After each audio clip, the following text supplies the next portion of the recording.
first dry race of the year. It kind of took me a few laps to get used to it, but I got there in the end. I feel like I could have changed a few clickers on the suspension just to get it to settle a little more, but I pushed through it and was just bouncing around out there. So, I don't know, I was able to find a flow and get it done. So. Oh, it was really hard. I started really good. I fight with Lyndon and with Dosky in the first lap, and after I continued my reading and I finished second, so I am very happy for this position. Thank you, man. Tough, real tough, but got a shocking start, but I was able to just pack them off one by one. It was brutal, just real choppy, but it was nice and flowy, so it's good. Oh yeah, back home, and I'm sort of used to desert. Yeah, so. Yeah, but no, really happy. Thank you. Yeah, the 258 caught me there on the first lap or so. Tyler, he was ripping all day. I was able to stay with him all day, and I helped a lot, really. And I got him on the last lap. I tried to put a charge to get him on the overall, but he still barely got me. But he was ripping all day. It definitely helped me out a lot. Just where the 125 would be a little slower, I'd have to push. I had to make sure to push it all I had to keep up. It definitely helped. Thank you. I got a good start for once. That's what happened. Yep. It's really good. I haven't been on the amateur podium once, and I haven't been on the podium since Super Minis in 2018. Yeah, dang good day. Thank you.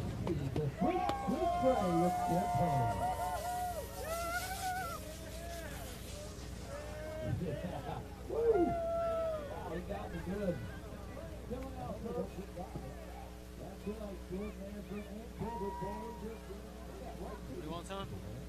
Where's Stu at? I know he wants some.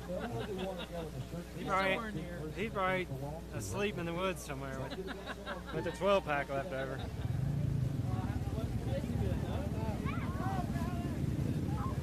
I'm grabbing up. Who wants this? Yes! To the podium today. Put your hands together for our top three in the XC2. Lyndon Snodgrass, Roy Barbosa, and Angus Riordan.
Like a tiger, baby.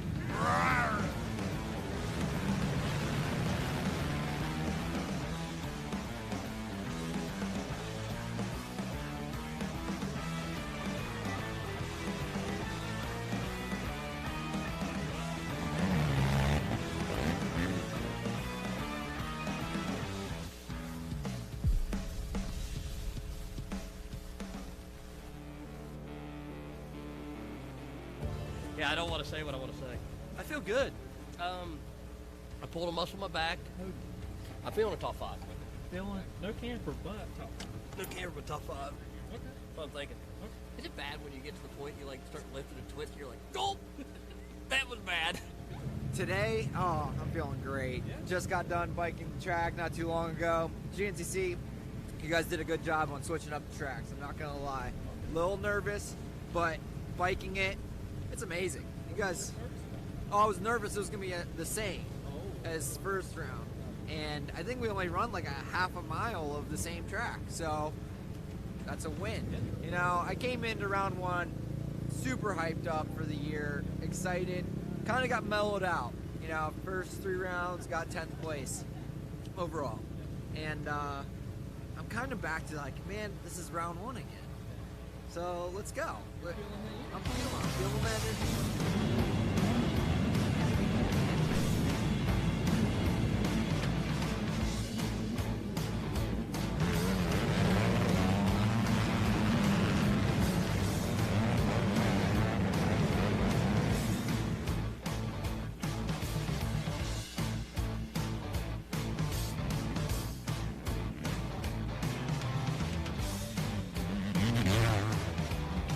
There you go, the number 11 Honda out of Sunman, Indiana, grabs the P1 here. In front of me, then he got the whole shot, he cut a quarter off my pass, and I was gone from there, I guess. Yeah, pretty smooth sailing there from there on out. Yeah. How was the track for you though? How did it feel out there? It's pretty rough. At the end, it was pretty rough. Let me pass the torch to the guy it belongs to. Give him the other side of it. Looks like me, right? Looks just like you. Well, it just tastes better. Black coffee on race day. Nothing like it. Nothing like At least 10 cups. 10 cups. Yes. On a good day, it's 11. Whole pot. Proper hydration. That's the hydration you're talking about? Yes. That you're hydrating on coffee. Well, no, Jared properly hydrates on coffee. No Monster, no Red Bull, just Folgers, baby. Best part of waking up. Folgers in your cup. There you go. They need to pay up. Second for row number 1, the 4x4 Pro here at the Dunlop Tires Tiger Run GNCC.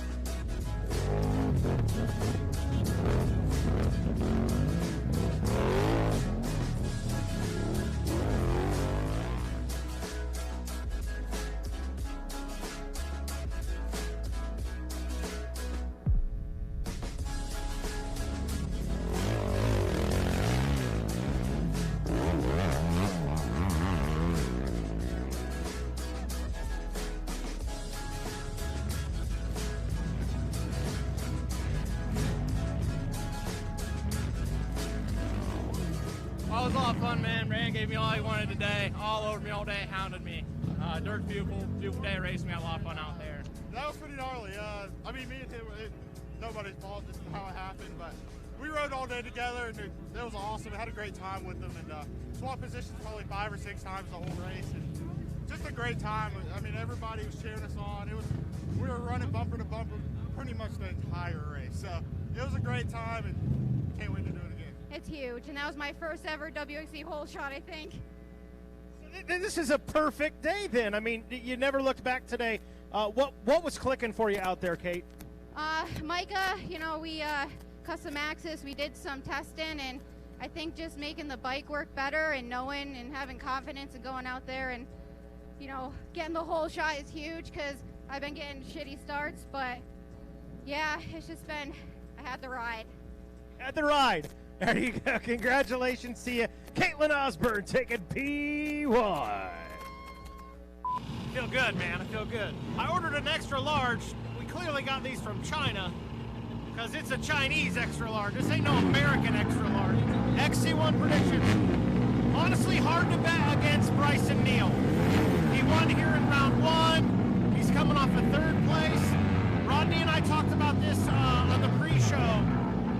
He still a good day. I think between Bryson and Walker, that's no longer the case. I think if you're not winning, if you're Bryson or Walker, you better be the guy to finish second. I'm thinking Hunter Hart will be there. He needs to. He's got, it's time. He can't have those New York boys, Devin Feehan, John Glada, showing up Hunter Hart. Are you kidding me? They're out for blood, man. They're out for tiger blood. I mean, hell, like 3 years ago that I would have gummies to and from the race. I'd pick a different one and just try as like my little ritual. You know what I mean? I had to do away with it, but I just started deciding like, hey, it don't really matter. I kind of suck this weekend, so.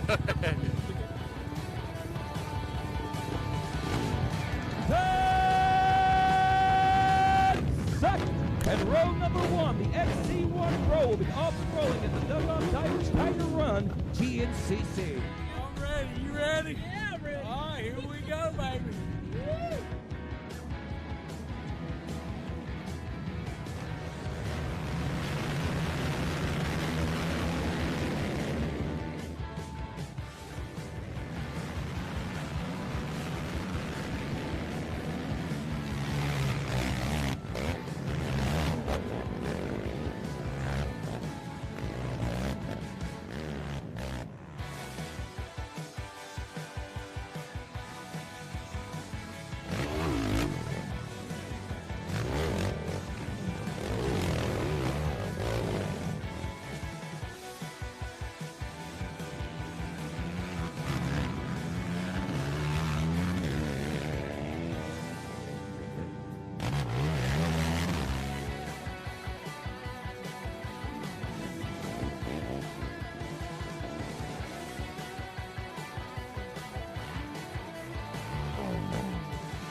Neal into these chicanes, through the final turns, and to the checkers. Bryson Neal takes win number 2 of the season, and win number 2 here at the Big Buck Farms in 2022. Hey, this is the guy who did the work today, I think. He's acting like it. Good day, man. Great day. There's my puppy dog. Look at him. He's riding that thing. Look at him. Got the win today. We're pumped, man. So I think that's 4 South Carolinas in a row. So we'll take it and carry on to the next one. Well, it's Chick-fil-A or Zaxby's at this point. Wendy's might get booted out, but she's talking about Zaxby's, so I can go either way. I'm sure. Thanks, man. Every time I see you, I make a mistake, so I need you to just stay out of the woods. It's my fault. Yes. I'm the bad luck. Yes. I'm sorry, man. No, you're good. Just didn't have the setup. That's all we did. We track's been kind of sticky, muddy, and today was hard pack, and I thought it would be muddier, and the bike was too tall. Thought there'd be ruts. There wasn't. Hard pack, and yeah, no excuses. I got beat. So he's the better man today, and we'll 2 weeks for back to the sand. I love that place. Camp Coker, and then yeah, we go to Ironman where I struggle, so I got that month break to get the machine better and get myself better and try to get a points lead. Even in a day of mistakes, you were still really smooth. Yeah, well, I had to be, because if not, I was gonna keep making mistakes. So I had to back off to probably 80% and just pray that he was gonna make a mistake up front, try a different pit strategy, but just didn't have it.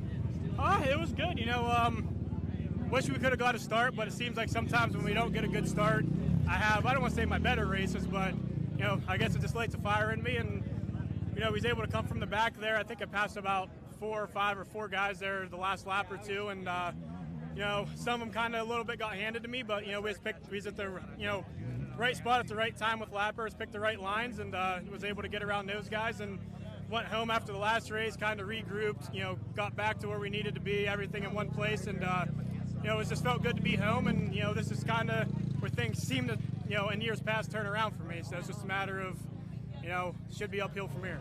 Yeah, it was good. The track was great. Conditions can be better. There's so much traction out there. I could hardly keep the front end down. It was unreal. It's Max's tires, but yeah, just got out front. Just tried to pass as many XC1 guys as I could, and just keep pushing the whole race. There was a couple sections that were the same, but for the most part, it was I don't know. They just switched it up. It didn't even seem like the same property in spots. It was weird. Yeah, but I enjoyed it. It was a good track. Right, thank you.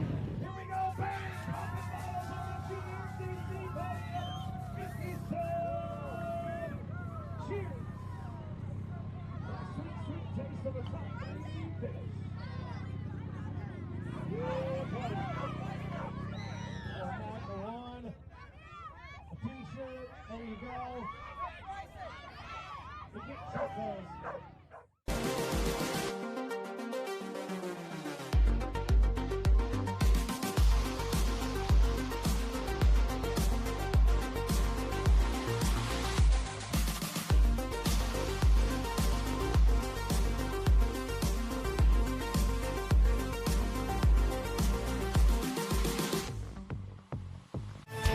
Are you ready to go?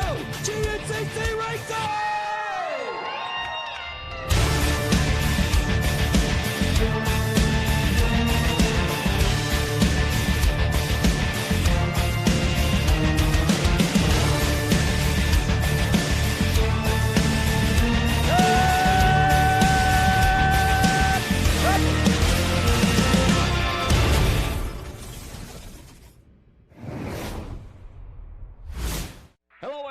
And welcome to America's premier off-road racing championship, the 2022 Grand National Cross Country Series, presented by Specialized and AMA National Championship. I'm Rodney Tomlin along with Mikey Waynes as we roll into round number 5 of the 2022 series. And of course, this one, man, nearing the halfway point, but as well excitement. Mikey, we mentioned winds of change starting to blow just 2 rounds ago. It did it in both the round previous to the last round. We talked about those windstorms that came through, wind warnings, it was kind of ironic, but when you look at the points and when you look at the results, it really seems to be true. Yeah, things are heating up this season. Things are getting windy. Whatever cliche you want to use, it is applicable to this season we're having right now. Walker Fowler, your points leader, I believe it is just 4 points back now, is Bryson Neal. And Bryson Neal coming off that win. Now, we go back here last year, Rodney, it was Walker Fowler taking the win.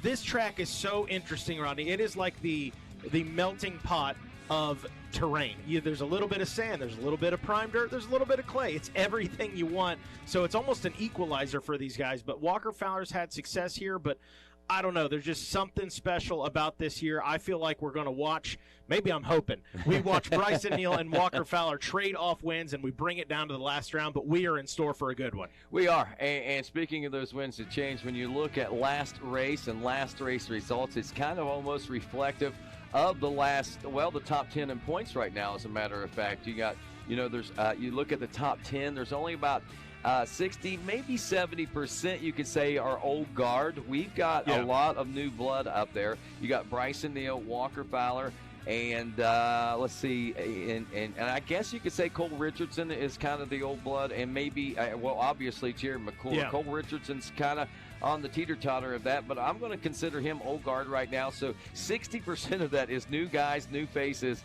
that we're seeing in the top 10, and they're inching their way into the top 5 overall results. John Glauder Jr. has been one of those that has been very impressive. But when you look at last race results as well, and the last race itself, I mean, it's kind of an indication of what the season has been. Hunter Hart, a lot of expectations out of him. You get an up, you get a down out of that rider. And I know last race, we kind of got some excitement out of him, just like we do every round, it seems like. No doubt. What's interesting, I spoke with Hunter Hart prior to this race. I said, man, what's going on? What do you got to do to get things right? And we kind of teased each other back and forth. He said, Mikey, listen, I hear everything you guys say. I said, okay then. I said, last season, remember, he came off a podium. I said, is this a fluke? We're just doing it for TV banter. But the reality was he took that to heart. pun intended, right? And he said, I came out and I got that second podium. And he said the first thing he said when he comes off the track, he said, see, Mikey, I'm not a fluke. I said, all right, bud, I don't expect to see you on the podium. I said, go prove me wrong. So I'm taking a jab at Hunter Hart, hoping it fires him up, and we see him on the box today. Well, I tell you, I keep mentioning John Glada Jr. Jr. is one of the riders that I'm keeping an eye on right now. Devin Feehan, another rider. But, again, you can't count out, as we know, Bryson Neal and Walker Fowler, like we say. And as far as the weather is concerned, some rain leading into the week, but you look around, all this spring foliage, we've got flowers everywhere. The trees are beginning to bloom. I believe it sucked up most of the moisture out there, so I think track conditions should be pretty prime this weekend. No doubt. Hopefully, I think everybody right now is thinking the only thing I want to be wet this weekend is the line I wet for the fishing tournament. That's it. That's it. Let's keep the track good, dry, and tacked up just right. Well, temperatures are supposed to remain in the lower 60s under some mostly sunny skies, but, to me, that's perfect. Who knows what Johnny Gallagher is going to say about it. I think it's going to yield perfect racetrack conditions. We'll see what Johnny has to say after the race, though. That's for sure. That'll be the general consensus. Well, hey, you guys have heard from us. We want to see what this track is going to look like for our riders this weekend, so we'll throw it down to Jared Bolton with a Yamaha track description. Thanks, guys. We're back here at Camp Coker. Man, I'm telling you what, this has become a favorite of everybody on the tour. If you've never been here, you're really missing out. Because in addition to a really fun racetrack, the place itself is incredible. There's nice green fields, there's ponds everywhere, there's fishing, there's swimming. It's pretty much a camp out when there's a race going on too. The track itself, a little bit on the tighter side here, but you get out into some open sections as well, a couple of fast field sections. We even got some sections of the old Camp Coker motocross track that was really popular down in this area back in its day. Overall, Camp Coker, a little bit sandy here, and you know what I'm going to say, there's a little bit of something for everyone, but if you're good at tight stuff, this is definitely up your alley. Camp Coker's really good course, a lot of flowing trail, fast stuff, tight stuff. It's got it all here. That's why people love it. We got great weather too. Couldn't ask for more. Back to you guys. All right, thanks a lot, Bolton. Again, another great track in store for our final stop in the southern sweep of the GNCC series. After this one, Mikey, we're going north. We're going north. Home for me. I can't wait. But, hey, let's get through this weekend first. We're going to take a short break, get a word from our sponsors, and when we come back, down on the starting line with those iconic 10-second calls, the Rodney Tomlin. Don't go away.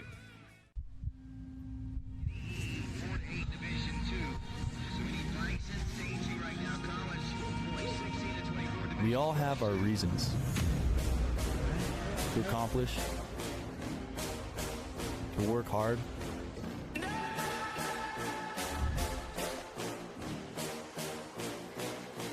We share a common goal, to be the best.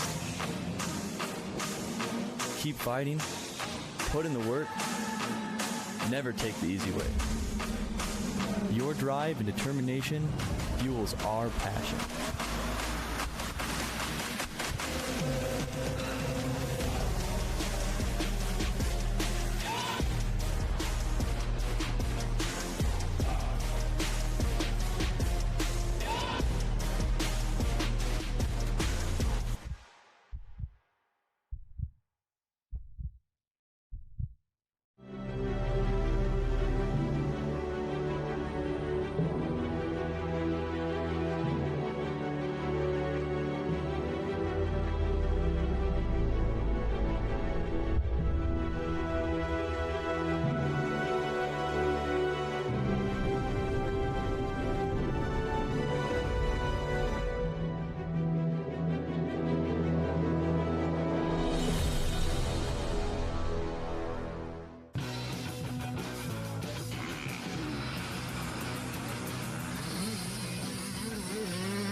Put together this Triple Crown. I teamed up with WKA World Karting Association. and we called it the first Triple Crown, and I put it in a Hall of Fame, a go-kart Hall of Fame. We actually have a yearbook, and we put all the prestige champions and winners. My competitor, which is, by the way, the Maxie, I put together the champions last year. In every race, we put up all the champions. This year, they got a race in Jasper, Florida, and guess what they did? Put up their champions for the first time in 20 years. But it's not like four wheels and dirt bikes, but it's fun too. But my heart's into go-karts. But my real ATVs of all types. And it's in my blood. It'll be there. This guy, I know 40 years. 45 years, yep. And we appreciate you. And please come back every year. We're going to get like the World Fair used to be. Bigger and better every year. Thank you. Put your hands together for Hank Marie, everyone. Ladies and gentlemen, if you would please join with us now as we join Mr. Ricky Towery as he asks a blessing on today's race. Thank you, Rodney. Hey, let's go, Lord, and let's have a word of prayer together this afternoon. Heavenly Father, once again, we do thank you for bringing us all together safely to such a beautiful place on such a beautiful day. We do ask you to watch over these riders this afternoon, Lord. Keep them safe. Let them go out there and have a good time together. We do thank you for the Marie family for letting us use this land to come out here and have some fun on it. Do continue to watch over our military men and women in all parts of the world. Be with our leaders at the high level and the local level, that they'll make the right decisions for our country. We ask that you be with all countries throughout the world each and every day, watching over us and protecting us each and every day. Lord, that we ought to be so thankful that we're here having fun. A lot of people probably like to be here today, but for different reasons they can't. So just let us have a wonderful afternoon together. As we look forward to next Sunday, we know that is Easter Sunday, and we just thank you for sending your son to us. He grew up and he died on the cross so our sins could be forgiven each and every day. And we thank you for that, and we thank you for all the other blessings that you give us each and every day. Take us all home safely when it's over with, so we can get back together again one day to have some more fun. In Christ's name we pray, amen. And now, ladies and gentlemen, if you would please, remain standing, stand at attention, remove those caps, and cross those hearts as we honor the greatest nation in the world playing of our national anthem. Oh, say, can you see dawn's early light? What so proudly we hailed at the twilight's last gleam, stripes and bright stars through the perilous fight, o'er the ramparts we watched, gallantly stream, the rockets' red glare, the bombs bursting in air, gave proof through the night that our flag was still there. Oh, say does that spangled banner yet wave o'er the land of the free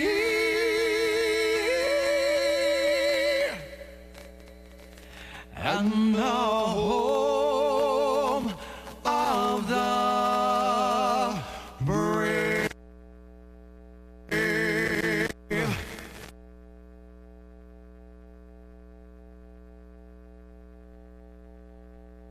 We get this show on the...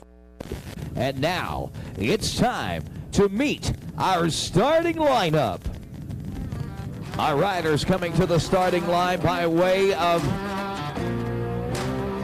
championship points in accordance to the first 4 rounds of GNCC racing here in the 2022 championship.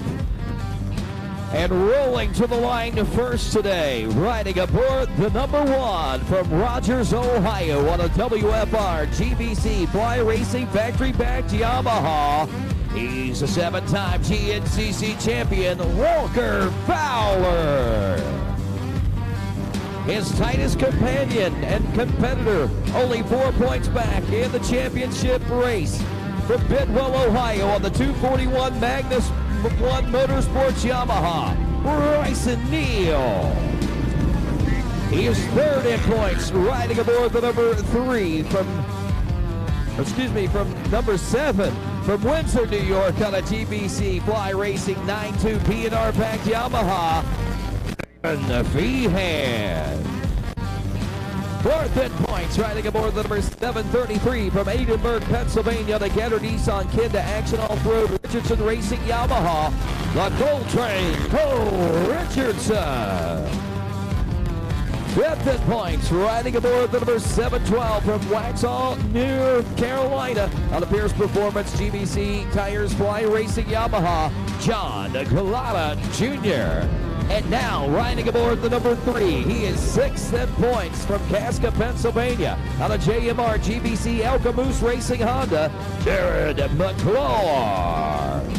Riding aboard the number 2 from Newfield, New York, on the original Formula 88 Ithaca Recreation Sports-backed Yamaha, Hunter Hart. He is 8th in points, riding aboard the number 6 from Akron, Ohio, on a Merritt Racing B&R Motorsports GBC Tires Yamaha, Josh Merritt.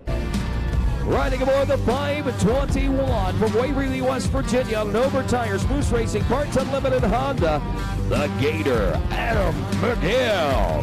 And rounding out your top 10 in points, riding aboard the number 9 from Sunbury, Pennsylvania, featured on the event t-shirt, 75-time overall winner and 6-time champion on the CBR GBC Action Off-Road Yamaha, Chris Borich.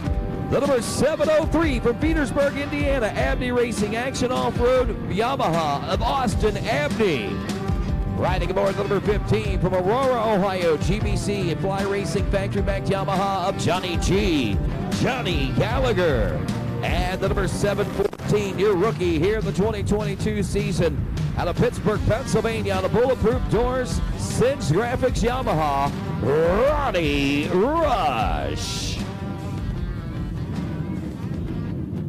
And that, ladies and gentlemen, your XC1 Pro class staged and ready to find their way through that first turn and into the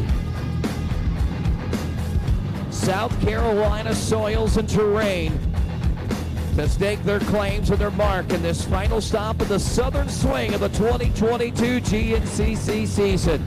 As DJ Judd climbs aboard the trusty RMAX 1000 Yamaha, we ask him, my good fellow, one more time, could you do us the favor and remove the meat? That's right, the Monster Energy Activation Transport, a.k.a. meat, making its way off the starting line now, clearing that first turn area and setting the stage for this 5th round of America's premier off-road racing championship, the 2022 Specialized GNCC Series. This is the FMF Camp Coca-Cola GNCC as our attention turns now down here in and near that first turn reach, and Ricky Towery getting ready to complete the process and get these riders off and rolling here today. As we turn our attention to Ricky, he gets set to signal these riders and let them know 1 minute before we get underway with racing action here in South Carolina. As the anticipation builds, will we have a new point leader when we leave here today?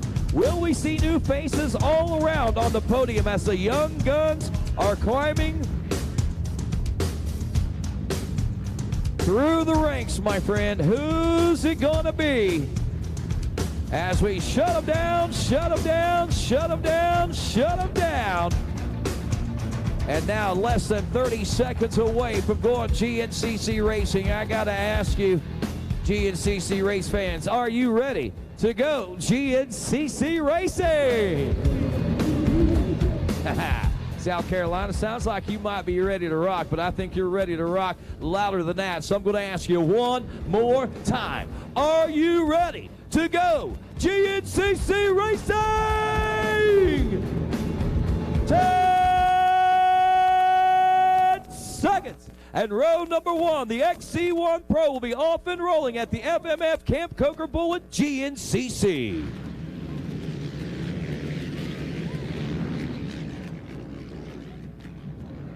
Around the first turn, it is Walker Fowler, Jared McClure side by side.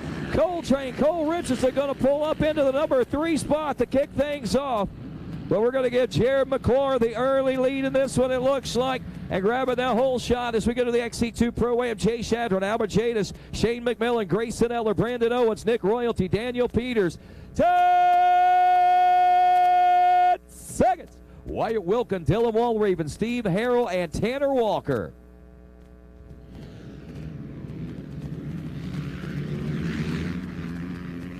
Oh, yeah. It's getting deep in that first turn and heading to turn 2. It's the 246. Walker, West Virginia, Pirate MX Power Sports, Moose Racing, Impact Solutions, back Yamaha ride of Brandon Owens. College A class, 16 to 21-year-olds, Keaton Henderson, Cody Forrester, Jacob Fleming, Ian Burns, Dalton Keys. 10 seconds. Thomas Mitchell, Riley Salick, Nathan Dearborn, Christopher Howard, Trevor Furby, Ethan Meyer, Austin Scott, Tyler Cox, Garrett Merriweather, Lane McCormick, Zat Knight, Chance Hickey, Parker Henderson, Lane Fowler, Damian Hawkins, and James Glada. Carnage in turn 1. But it's going to be the 512 machine of Lane McCormick from Muncie, Pennsylvania, grabbing this early lead. Riders picking themselves up out of that first turn, getting rolling in this College A as we turn our attention now down to the Junior A 22-plus class now. Jeremy Ladon, Brady Myers, Bryson Mullahan, Henry Moore, Colton Kazuda, Dason Como, Justin Miller, Alex Alioff, Justin Collins, Andrew Hicks, and Jared Drew, Frankie Egress, Seth Wilson, Devin Masters, Caden Ryan, and Todd Fiddler in 10 seconds. And they're off. Whoa, yeah, digging in deep once again. 3:17, Alex Elliott out of Valley City, Ohio, grabbing the early lead on the B&R Motorsports GBC Tires HMF back ride. Boy, it's getting deep in that first turn. Riders are hooking up. That A 30-plus in 10 seconds. Big Papa P, Jeff Pickens, Brad Whitehead, AJ Kuntz, James Green, Luke Reeves, John Arnold, Matthew Zilsby, TJ Barrett, Michael McAvoy, Kevin Yoho, Zach Wright, John Cunningham.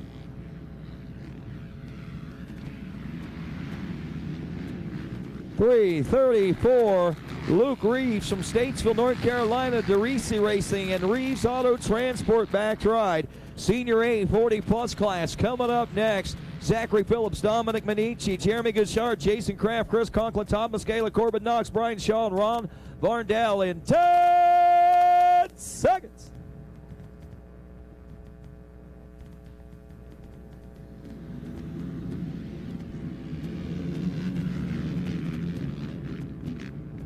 Wow, Corbin Knox in the all-black 810 machine, looking sleek and going fast as he grabs the early lead from Stoneboro, Pennsylvania on the MEK Racing engine.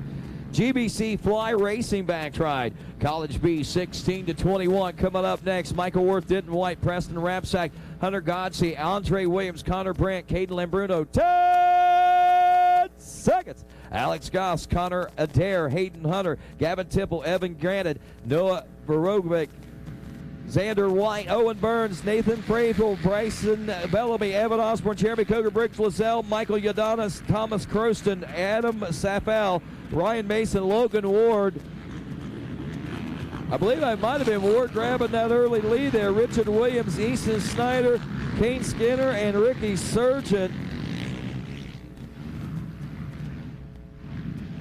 As we go next to the Junior B22 Plus class, William Wallace, Jordan Burnett, Dylan Stein, Justin Cotter, Tyler Baldwin, Sean Newhouse, Hunter Boyle, Colin Dunn, Noah Howard, and Nicholas Blaney. 10 seconds.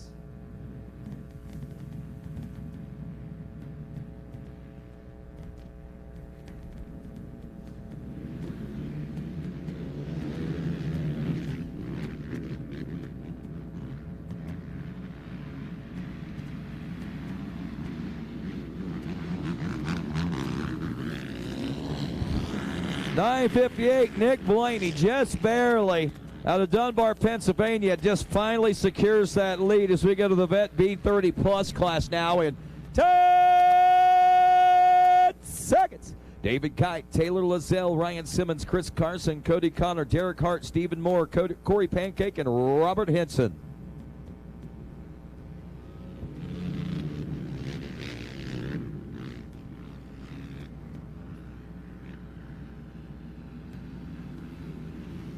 .321, Taylor Lazelle from Morgantown, West Virginia. And now down to the Senior B 40 Plus class. Tim White, Rick Marino, Scott Wilhelm, Shane Worth, Lynn Morrison, Ivo Pahalik, also Jason Disco, Timothy Polche. 10 seconds. Forrest Gross, Mike Reeser, Robert Stevens, Richie McCauley, and Keith Bird.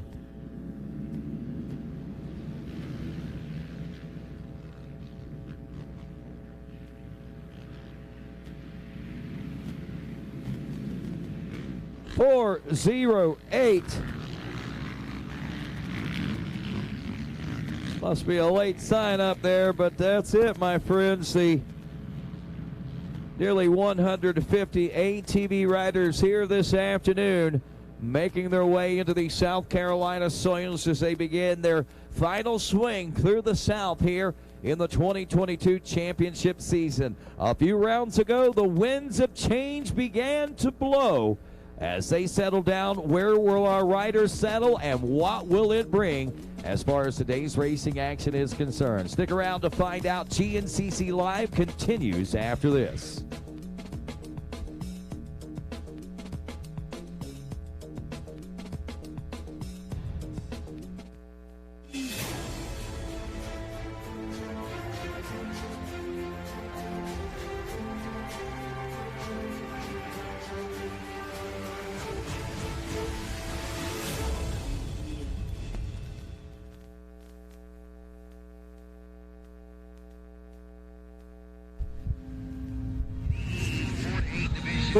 We got a live one coming through, guys. We still got one coming off the start. We all have our reasons to accomplish, to work hard.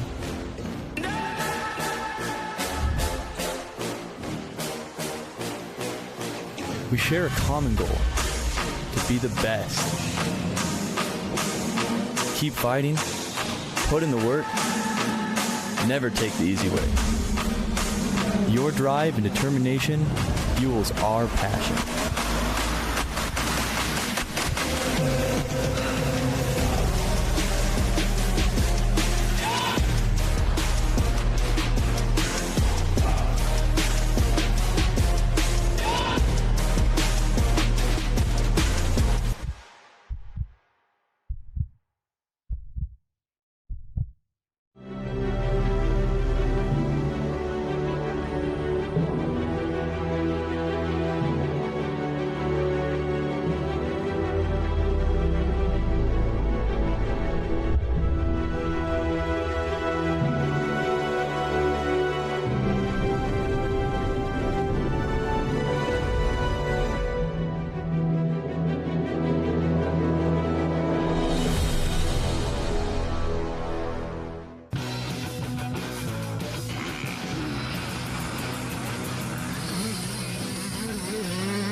Born of family values and a homegrown work ethic, Cometic Gaskets seals your machine so you can focus on the finish line. Cometic Gaskets are the competitive standard for racers who demand the very best. Cometic Gaskets are constructed from superior materials designed to perform in the most demanding environment. Whether it's championships on the line or a day in the dirt with friends, professionals and enthusiasts depend on Cometic. Cometic Gaskets, sealing championships since 1989.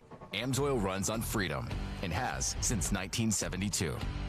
We punish our products firsthand in our world-class laboratories and beyond, because some things can't be learned from a test tube. Run with us.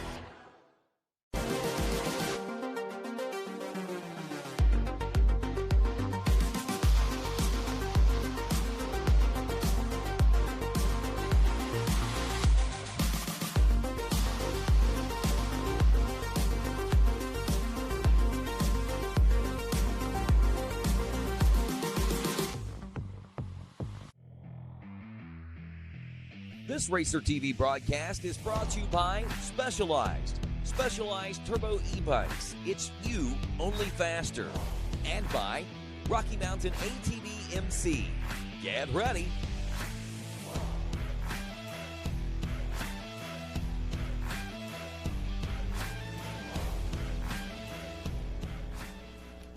And welcome back to GNCC Live here on RacerTV.com. I want to welcome you guys out here for round number 5, the FMF Camp Coker Bullet here in beautiful Society Hill, South Carolina.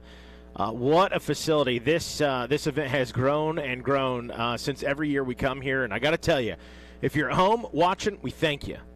But circle this round. Join us here. There's so much to do at the track. Obviously, the racing's good. They've got fishing. If it's a little warmer, we got swimming. I mean, you name it, this place has got it. Definitely a must-attend event for 2023. Well, again, want to welcome you back here. Mikey Wayne's here. You guys have heard from my colleague, Rodney Tomlin. Going to get you through this race here today. And to get us started, want to look at those specialized start replays for the XC1 and the XC2. Here we go. So your XC1 Pro class, of course, Bryson Neal coming off the win. Oh, yeah, look at that. Getting rowdy out front. McGill, Rubbins racing. But it's Walker Fowler and Jared McClure out in front. I think, Paul, that one's almost too close to tell. We may have to go to the replay on that to sort it out. But I think Rodney gave credit to Jared McClure. He might have had his eyes on it a little better than what we did. But obviously the early lead right there going to Walker Fowler, the Cole Richardson there, and the number 3 spot. So off and rolling, racing. XC2. Start replay, your specialized start replay for the XC2 class. Jockeying for position. And on the inside, chaos. Complete pandemonium on the start. It was pretty gnarly. This place, we'll look at the Yamaha track description. Hopefully you guys heard Jared Bolton's track description as well prior to the race talking about it. But, hey, Brandon Owens grabbing the whole shot. Trying to go full send here. And scooting, moving. Owens wants it. Looking for a win here today. Needs it, no doubt about it. So there you go, your specialized start recap for both your XC1 and your XC2.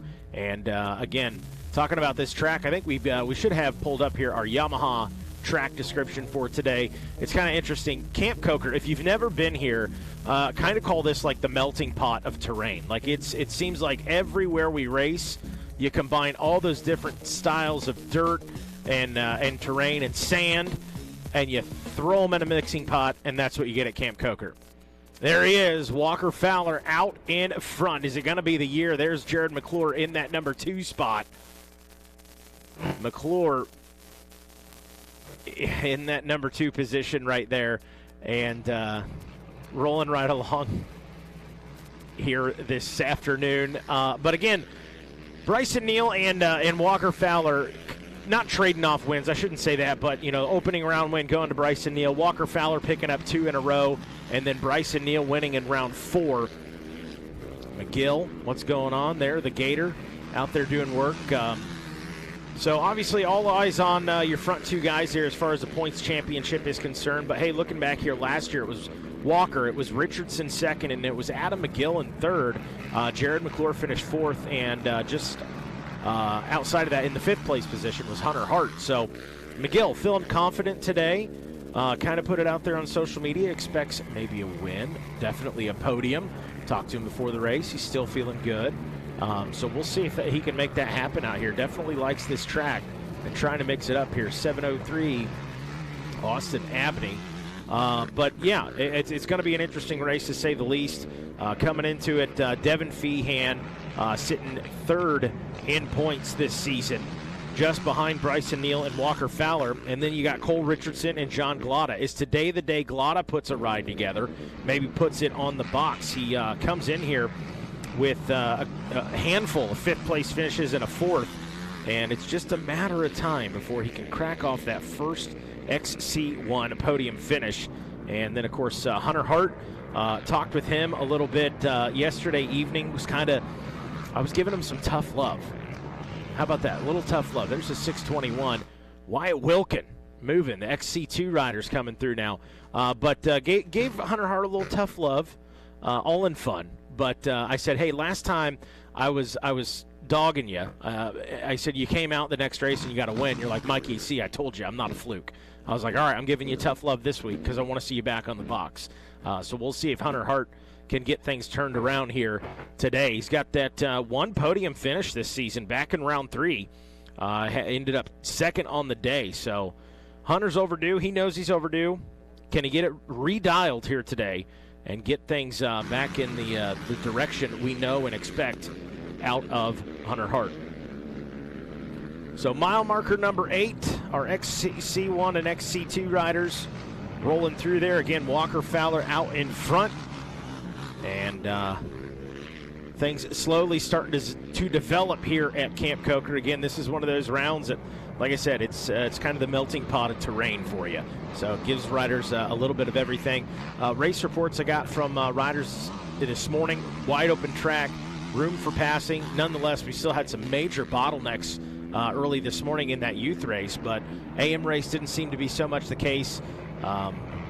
Everybody seemed to like it. Out of the 4x4 Pro and the WXC had some good battles there, so that should translate into some good battles here this afternoon. Good battles on screen with some of our A and B riders out there moving, still fighting for position. Love to see it.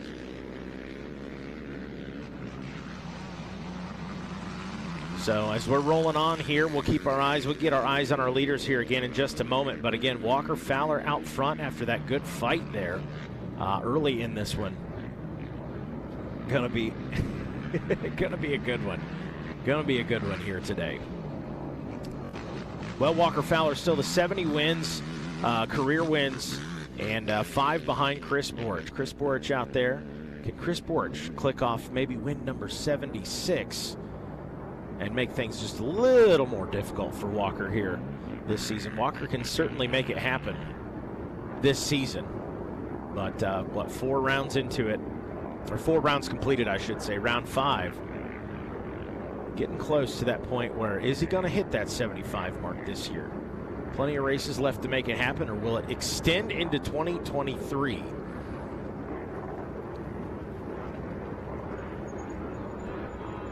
So we wait and we wait, looking for some leaders.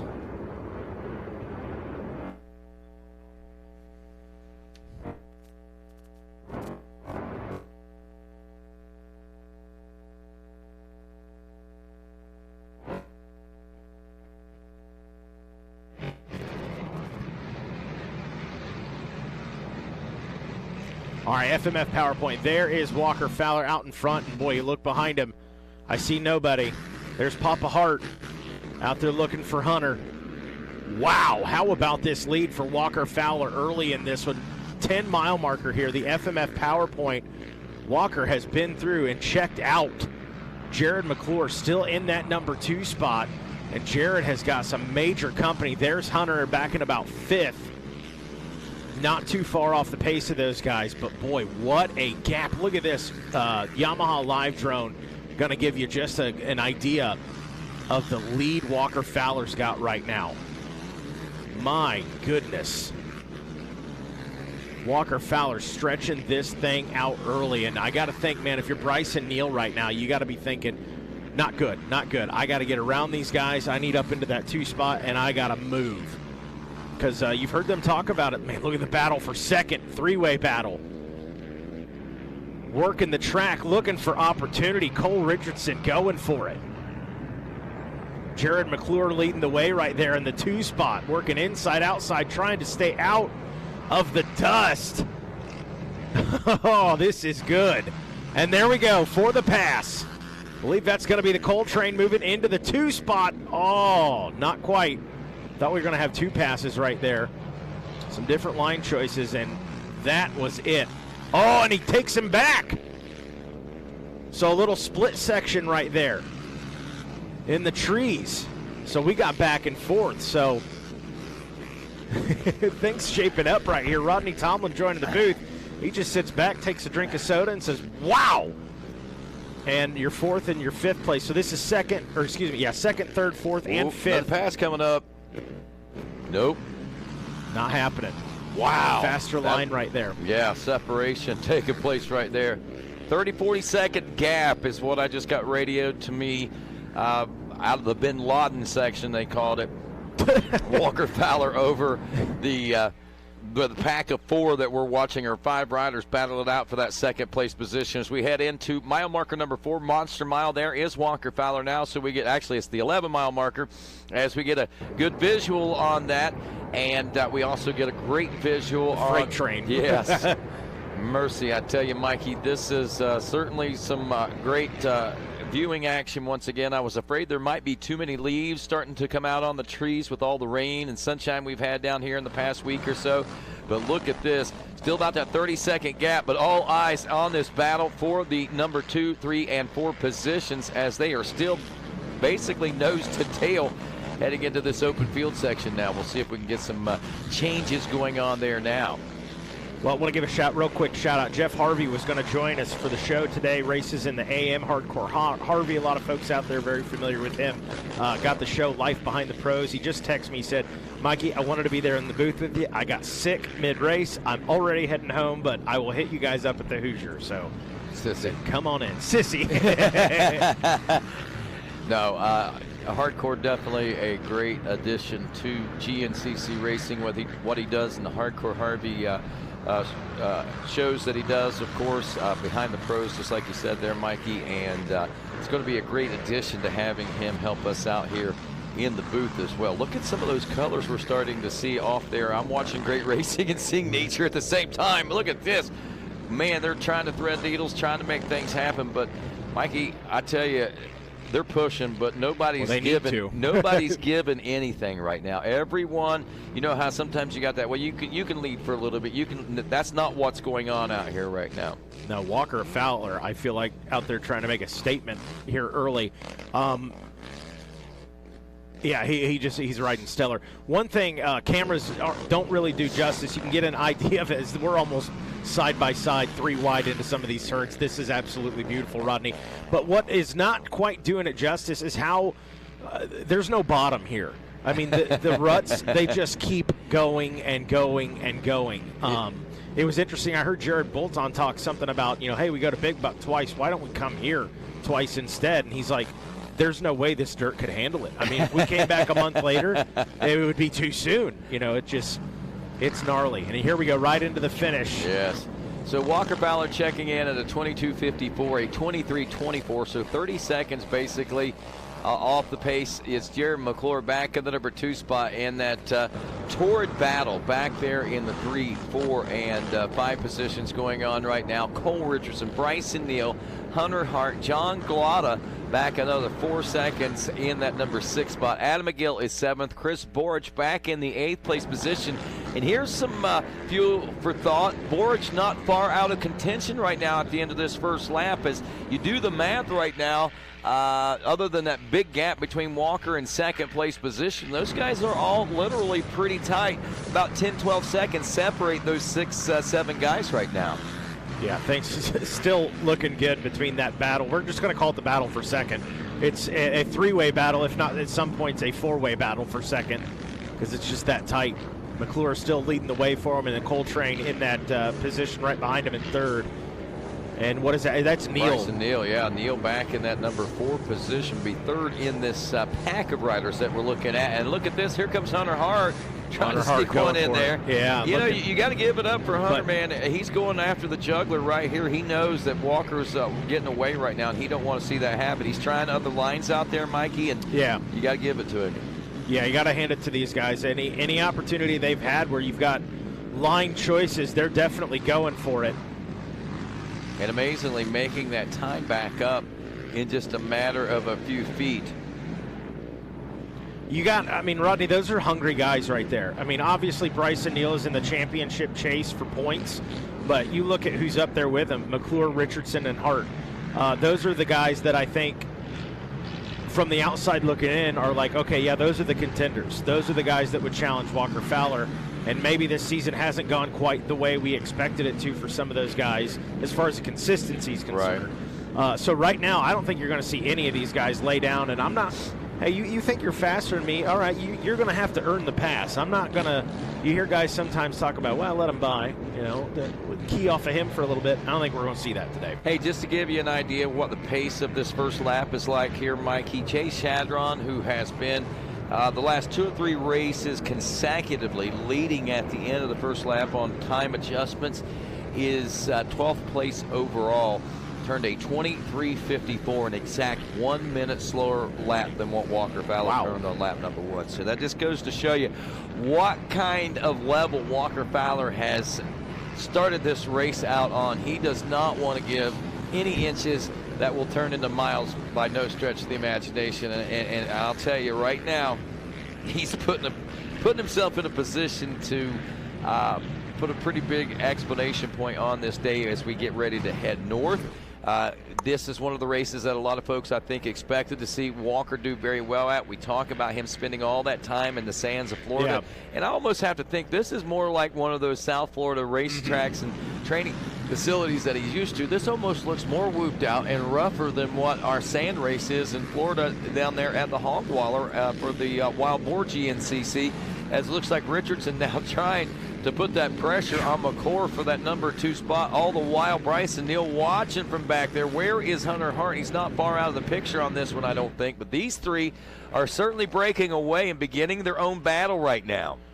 Yeah, right there. Whoa. Richardson going around the outside and getting him. Can he make it stick? Looks like he will. Looks like the 241 of Bryson Neal's going to try to strike while the iron is Hart. But wow, look at that. Man, Cole Richardson is gold chain has gone up to full steam, and here comes Neal trying to sneak one on the inside. Couldn't make it happen right there. And now Richardson trying to pull away from these guys. I don't think he's going to, though. Right now, though, hey, guy I don't want to be is Jared McClure. He has got to make sure he's keeping. Oh, look at Bryson. There he goes. Wow, through that roller section there. That's the old Camp Coker motocross track we were watching there. And Bryson Neal just nailed those rollers and was able to take over the number 3 spot, the number 2 in this battle that we're watching. And look, he's laying chase to Cole Richardson already. I think that maybe he's saying to himself, it's time to go. And he is going. These 2 are going to the front. Look at how easy he made that look. And what a pass by Bryson Neal coming off the moto track there by the starting line, now heading down the roadway. And they are nose to tail right now in this battle for the number 2 spot, Mikey Wayne. This is good. This is good racer TV right here. Bryson Neal out front. Bryson's probably thinking, hey, somebody didn't tell these guys that I'm the guy in the championship battle with Walker Fowler. Get out of my way. But boy, you got to hand it to Cole. Hanging with him for the moment.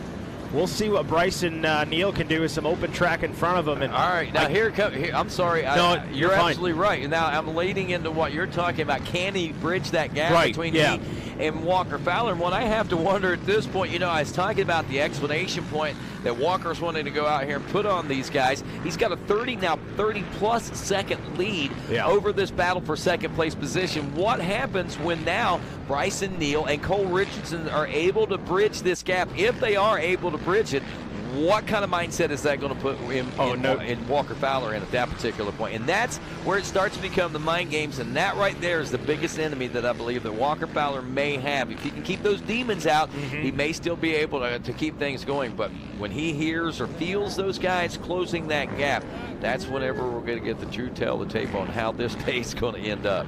Well, 4 points is the difference between Bryson Neal and Walker Fowler. They've talked about it off and on this year, Rodney, about how, those days of, well, I got a podium, and if that was my bad day, a third, yeah, it is what it is. But talking to both of them, it was basically like, hey, you gotta win. If I don't win, I better get second, and I want the win.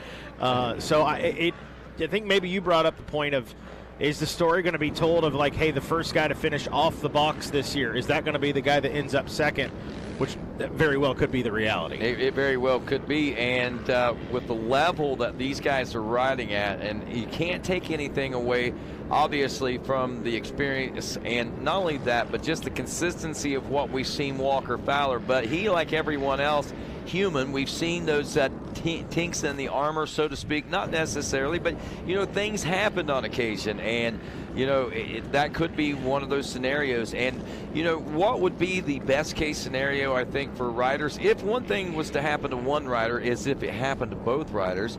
That way, we could see some of this other young talent get up there and really gut it out for the top 3 positions. And I'm not saying I don't want to see these guys finish off the podium, right. But, what I'm saying is the level that they're pushing themselves at, they very easy could see themselves take themselves out of the race. And you think that Bryson Neal has figured that out, a lesson well learned after sitting out most of the season last year after the John Penton GNCC, at which he was injured at. Walker Fowler, seeing that, he knows that, he's been schooled that, he's watched that, and probably a time or two nearly put himself in that in the early part of his career. So, 2 well-seasoned guys now, I think, that are vying for this championship, and it makes the element of the championship a little bit different now because of, I think, the maturity that Bryson Neal has coming into this season. Oh yeah, no doubt. It's interesting. Walker Fowler on screen. Maybe get an idea of just how far out in front. What last reports we got was, 35, 40 seconds. Yeah. So he's through the monster mile, but camera's got time to pan back, grab himself a Monster Energy, unleash the beast down there. And man. Well, we're at 15 seconds now, and we'll be at 20 at this point now. Go. And as we pan around there, so we're 24 seconds, 25 seconds. So really closing in a little bit from what we heard earlier. Yeah, so about 5 seconds maybe shaved off that. I know Adam Gordon will go in and give us a more concrete number on that, but I'm estimating right around the 24, 25 second range myself, Mikey, as Bryson Neal has really put down his head and started charging and latched right on that rear grab bar. Not so much the rear grab bar right now, but he's got him in sight. Is that now third place ride, the 733 of Cole Richardson. Not saying he's not back there very far, but right now not seeing Jared McClure or Hunter Hart in those 4 and 5 place positions. So it goes to show you the sense of urgency that we're seeing here on lap 2 with what Walker Fowler did there with that 30-second gap on lap 1. Ridiculous. Bryson Neal, at least for the moment, looked like he was starting to put in a pretty good gap on Cole. Now Cole reeling him back in here. I don't know if Cole needed a breather or what. So, all right, back to work. Here we go.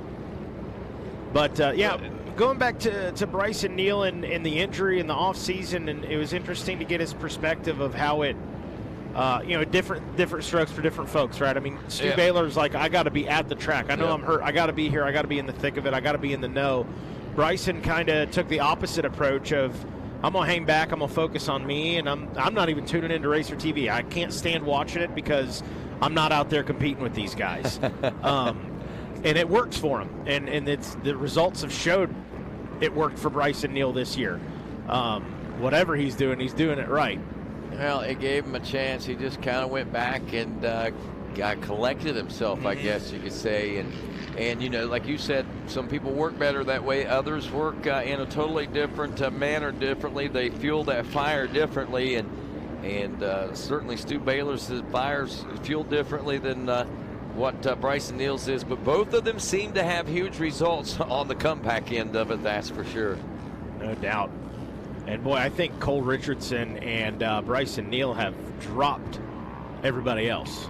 Yeah, if we can maybe hang back just a little bit and see where those 4th and 5th place position riders are. How far back have they really stretched it out on these guys as we watch them skirt the tree line here at Camp Coker? That might be the Badlands that they're talking about out there. Wow, that gap is starting. Big gap now. Yeah, I mean, we're talking, that's almost as big as the gap up to the 1st place position. Now, where is the 4th and 5th place ride? Wow. And finally, they're come through and into view now. That might be, was that Hart coming? I think it was Hunter. Yeah, so what happened to Jared McClure? McClure, I believe, was the rider directly behind him there. Oh, okay. So I looked over at the, looked away for just a moment. We got another rider sneaking up there. That could be Glotta Jr., as he might be throwing his hat in the mix of this as well. So, you know, as we got that battle for 2nd going on right now, as they try to reel in 1st, we could see a pretty good battle for the final top 5 spots as well coming through, as we maybe, was that Adam McGill we saw sneaking into the picture? That is McGill right there, bottom of your screen.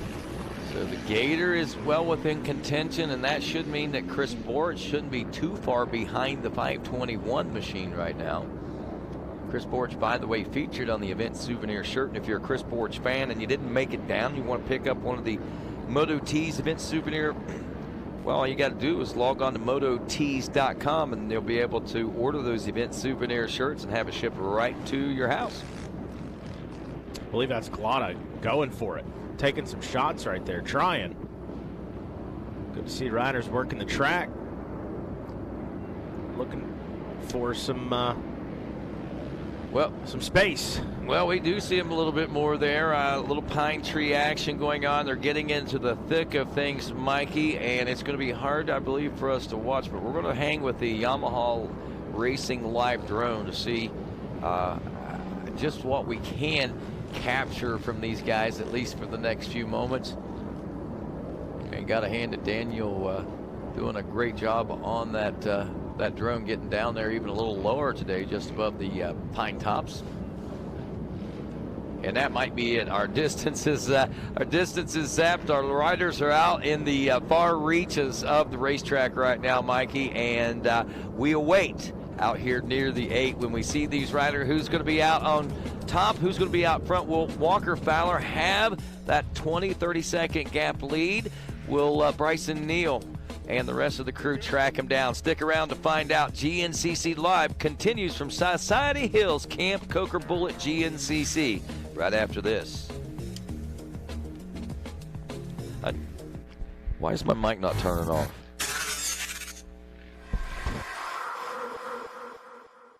Last season was my best season ever by far. I won a lot of races. I won a championship, and it was also my first year using ARMA. And one of the things I noticed was just my ability to string good days together. You know, like especially in the summertime in Florida where you're riding every day and the heat index is 108 degrees and you're doing 230s and going to the gym and bicycle and all that stuff. I think in the past I've been super inconsistent day to day. Yeah, I may have a good race here or a good day during the week there, but overall I think where I improved the most was my consistency and my recovery.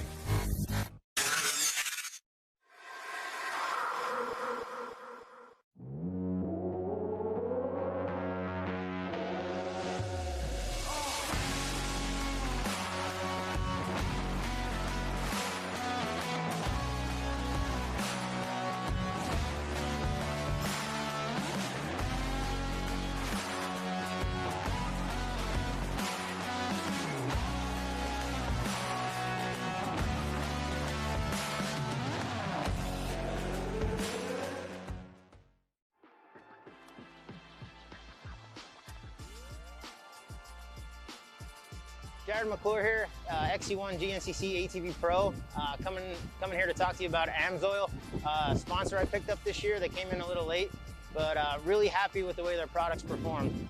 Basically what I'm seeing is pulling the clutch apart after the race. There's less coloration to the metals, like it's obviously staying cooler. I've always understood if the clutch generates a lot of heat, which transfers throughout the motor. So, you keep your clutch cool, keeps the whole motor cool. And, I feel like it's really working.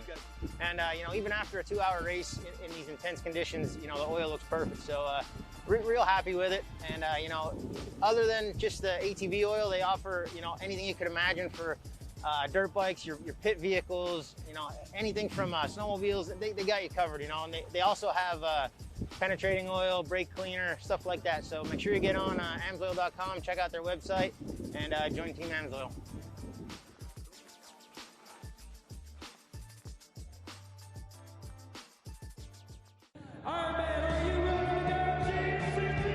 I'm 7-time GNCC champion Walker Fowler, and I run GBC.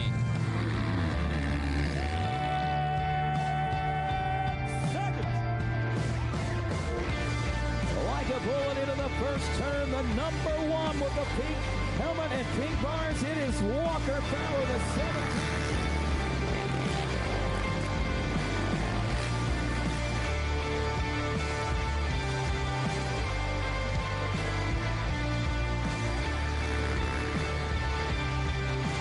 Fist pump. You should be proud of yourself, Devin Feehan. What a ride today. I'm Devin Feehan, and I run GBC. I'm Josh Merritt, and I run GBC. I'm Chris Borch, and I run GBC.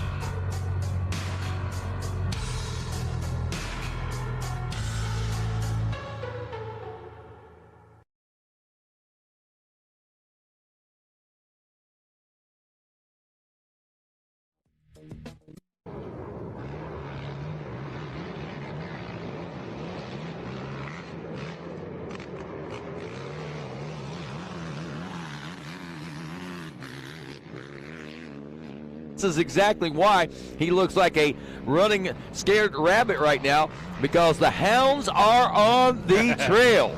How about that? You saw Bryson Neal, little check up there, turned his head to the left. He said, uh-oh, there he is. I see that number 1 Yamaha, and I'm coming for you.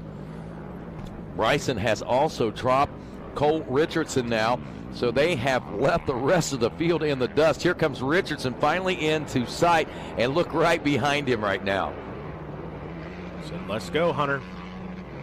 Time to roll. So Hunter in a good position and getting himself in a great spot, but what he's not realizing just exactly, is that not Wait, Hunter? That's not Hunter. Yeah, is that Devin Feehan? No. Couldn't quite see.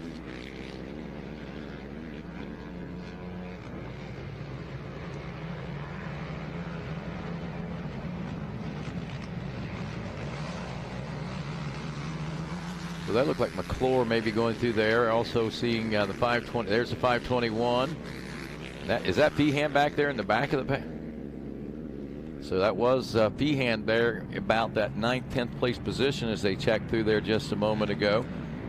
Josh Merritt was also in this group of riders a few moments ago. We saw, I believe, Chris Borge checking in there just seconds ago through that 8-mile marker as well, and maybe get a little better bird's eye view on what's going on here as these riders make their way in and through now past this 8-mile marker. We'll be checking back in with them again here in just mere moments, Mikey, as we've got some great camera coverage here today. That's Merritt there on this. Merritt. Yeah, he's dropped way back off the pace right now. He was in the number 10 spot.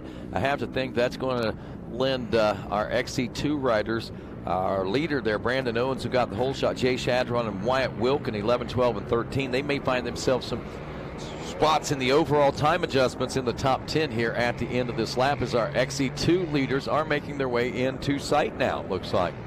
I think leading the way for that XC2, is it still Jay Shad out front or Well, Brandon actually, Owens? it was Brandon Owens. Brandon Owens. That's the number 12 that's out there right there we're looking at. So Jay Shadron, followed now by, I believe this would be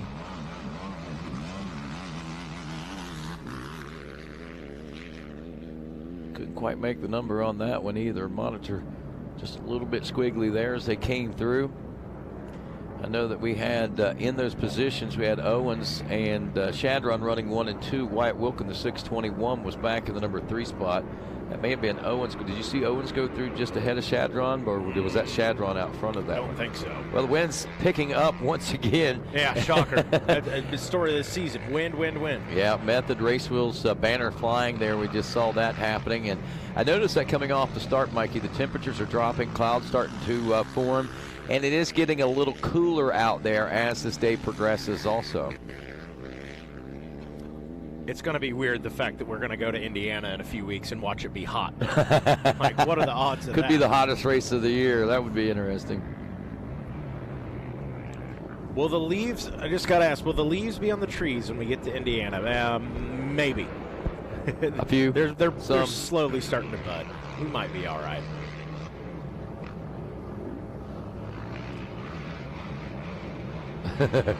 I can do that. Show up a few days prior to the race. I'll get rid of those leaves in the trees. I got you. Just go out there and just start plucking them one by one. That's right.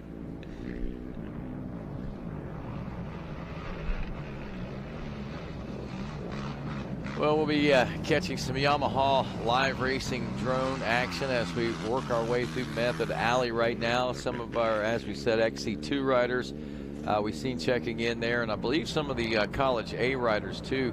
We may have been seeing there just a moment ago. James Galata, Dalton Keys, Keaton Henderson, those were your top 3 riders. Also Tyler Cox and Nathan Dearborn, all kind of right there together in that bunch. So we see them there at the 8-mile marker checking in just a few there in the back part of that pack, I believe.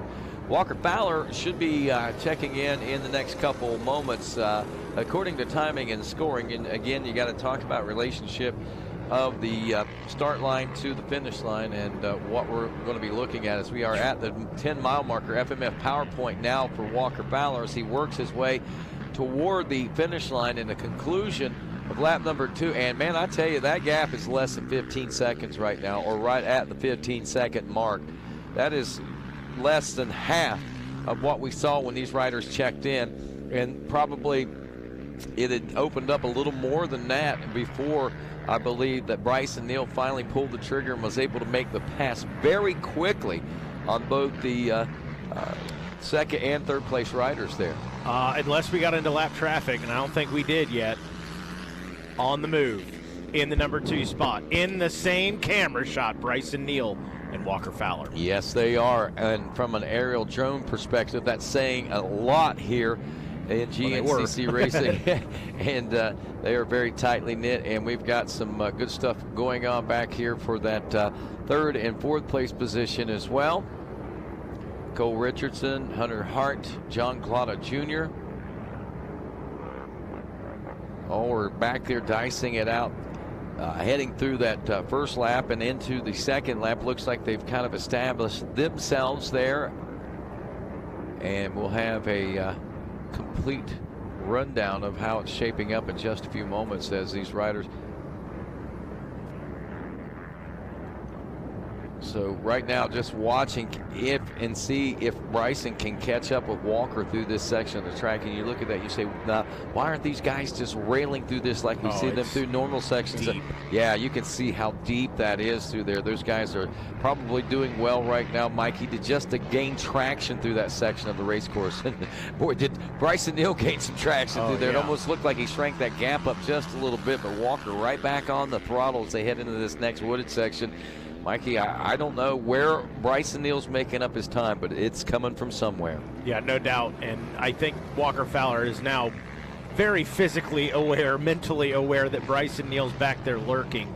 But maybe that was the lead that Walker needed early, so that he could get up there, kind of control his pace, Well, he is kind of just hope to hold them off as long as possible. Maybe he's hoping those guys will wear themselves out. Yeah. Wear themselves out. That's about 10 seconds. I didn't put a clock on that, but that's within 10 seconds or so now. What we're seeing there is Bryson Neal just continually eating away at the real estate that Walker Fowler has here as we near the completion of lap number 2 here at the FMF Camp Coker Bullet GNCC, Mikey. Is it one that we all expected? Yes and no. You know, you never know what to expect. This is what you hope for, is to see these kind of battles develop. It hasn't completely developed just yet. Walker could still find an area to stretch his legs out in that maybe Bryson couldn't hang on to, but we'll just have to wait and see.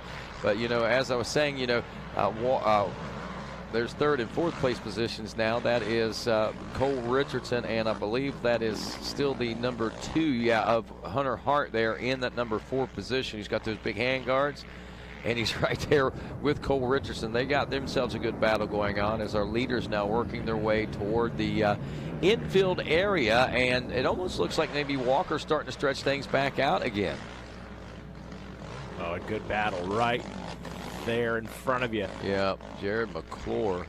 Glotta hanging with it. Yeah, he is. And there's Chris Borich right there on the tail end of that. And McGill's not far back. Yeah, so we got 4 riders right there battling. So, I mean, still some hope there that we're going to see some more battles shape up on this one as we progress, Mikey. You know, we saw that freight train in the early part. I was getting radio reports from the guys off the track, and they were saying freight train, they're all together, and then they started separating. And then we saw Walker Fowler separate himself 30 seconds by the end of that first lap of racing. And when we checked in a lap ago, it was Fowler, McClure, Cole Richardson, Bryson Neal, Hunter Hart, John Glotta, Adam McGill, Chris Borich, Devin Feehan, and Josh Merritt, your top 10. And other than that 30-second gap, there was only about 15 seconds that separated 2nd through 10th place position. Now at the end of lap number 2, a lap time of 27:53 for Walker Fowler, a 27:26 for Bryson Neal as he eclipses 26 nearly seconds off that lead. It is now 4.7 seconds, just under 5 seconds as they checked in at the finish line, and we still wait for McClure as we're into the finish line now, it looks like, or excuse me, the pit stops as both riders, I believe, stopping to get a little bit of fuel there and get things going, keep things going. You know, hey, honestly, Bryson Neal looked cool, calm, collected, not an enormous sense of urgency there in the pits. I think Bryson Neal's comfortable right now where he's at. He knows he's got Walker Fowler within his sights. He knows the opportunity's going to be there. So I'm liking this maturity level we're seeing out of Bryson this year. Something's clicking for him in the mental department, no doubt. It most certainly is. A lap ago, 30 seconds separated Jared McClure and the leader of Walker Fowler. McClure dropping back now as Neal moving into the number 2 spot, bridging 26 seconds of that gap, and now it's Cole Richardson in third. 50 seconds, call it basically 51 seconds behind Bryson Neal. Hunter Hart, 1.3 seconds back and forth. John Glotta Jr., another 19 seconds back to round out the top 5. Then it's Jared McClure checking in as well, only 3 seconds off the pace of John Glotta. Adam McGill in the 7th place position. Devin Feehan has moved into 8th. What happened to Chris Borich now as he moves into 9th? Drops back to 9th, about 7 seconds. So a big change of events of what we saw back there at that 10-mile marker in the FMF PowerPoint, Mikey, and Josh Merritt still waiting on him to see if he rounds out that top 10 here. And again, I'm expecting to see some of these XC2 Pro-Am riders to start inching their way into top 10 overall contention. Here we go. Walker Fowler out front. Bryson Neal in the number 2 spot still, but getting them in the same camber shot. Kind of got that accordion effect going right now, Rodney. A little reeling them in, falling back. So we watch here now again from high above. Look at some of our other classes there on the leaderboard. Kevin Yoho, a former pro rider, leading that Vet A class. We'll check in with some of those classes hopefully here soon as 2 laps have concluded here. We are 53 minutes now, working on 54 minutes into this race. And finally, we see Jay Shadron has checked in 10th place overall after time adjustment. Josh Merritt is 11th place. He was 45 seconds behind Chris Borich. Borich, again, your 9th place overall and pro class rider. If you look at the difference between Shadron and that front pack ahead of him right now, he is about 20 seconds behind Chris Borich, puts him another 27 seconds behind Devin Feehan in time adjustments right now. Walker just at the top of your screen right here, and you can see Bryson Neal working the track, looking for some speed. Yeah, speaking of the track, this is that moto track portion of the race course. So they are not hitting a lot of big jumps and so forth, but they are hitting some of the rhythm sections and the double doubles. But man, just how deep this sand is out here, you know. And I saw some posts on Facebook earlier this week, and they were talking about it's going to be rainy, it's going to be muddy, it's rained an inch, and I live just a few minutes from there, and it's going to be nasty, it's going to be gnarly, bring your mud clothes, I mean, that's all you were seeing, you know, on one of the posts that I was reading, and I was like, guys, I'm looking at the weather forecast. Yeah. I said, 1 inch or 2 rain on Tuesday, Wednesday's not going to be a big deal by the time we reach Saturday, and it could make for some perfect race conditions, and in all honesty, it doesn't appear that it's hurt. It has helped, but we still are getting big, deep, whoops out there. Yeah. I mean, and this track is just constantly developing as each lap rolls on. It's different for these guys when they come by. Beating up sand whoops. It's like we're back in Florida.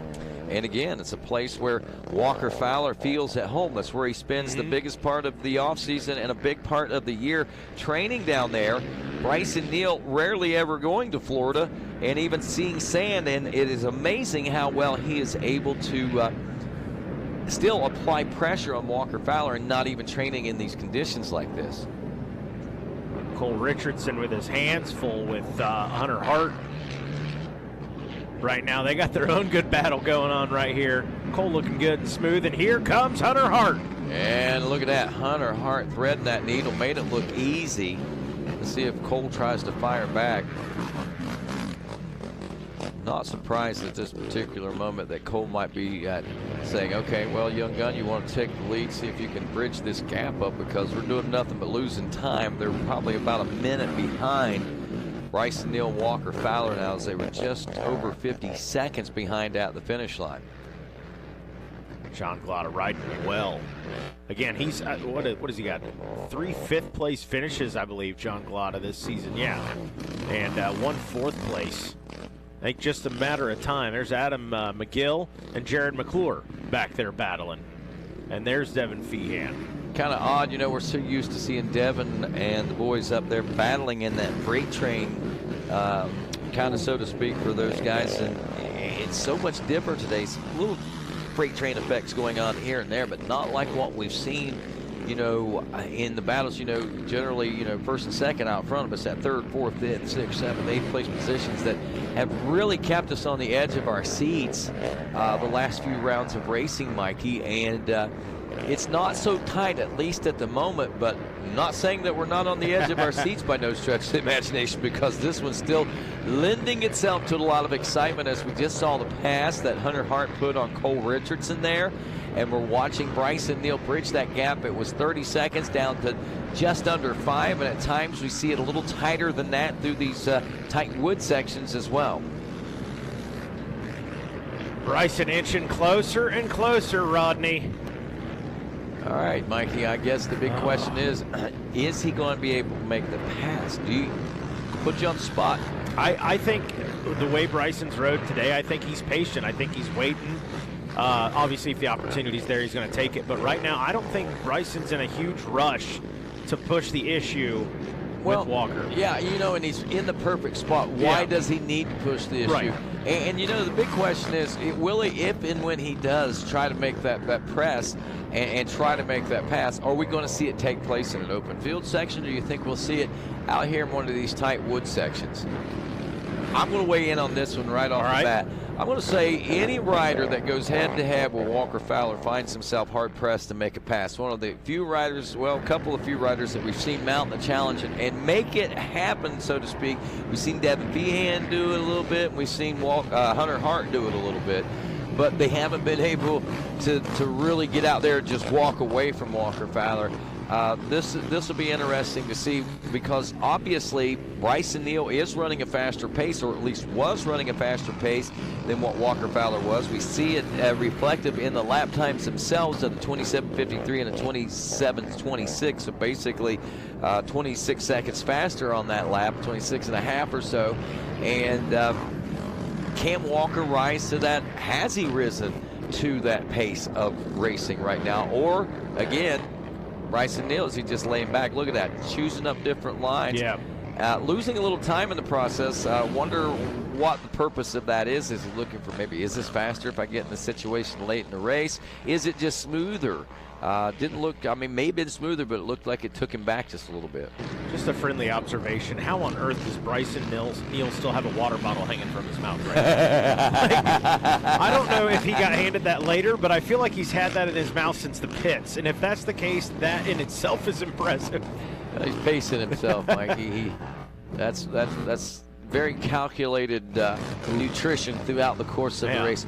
Every 0.2 miles, I take 2 sips. Swish it around, swallow, and then on the third time, spit it out. Ooh, here we go.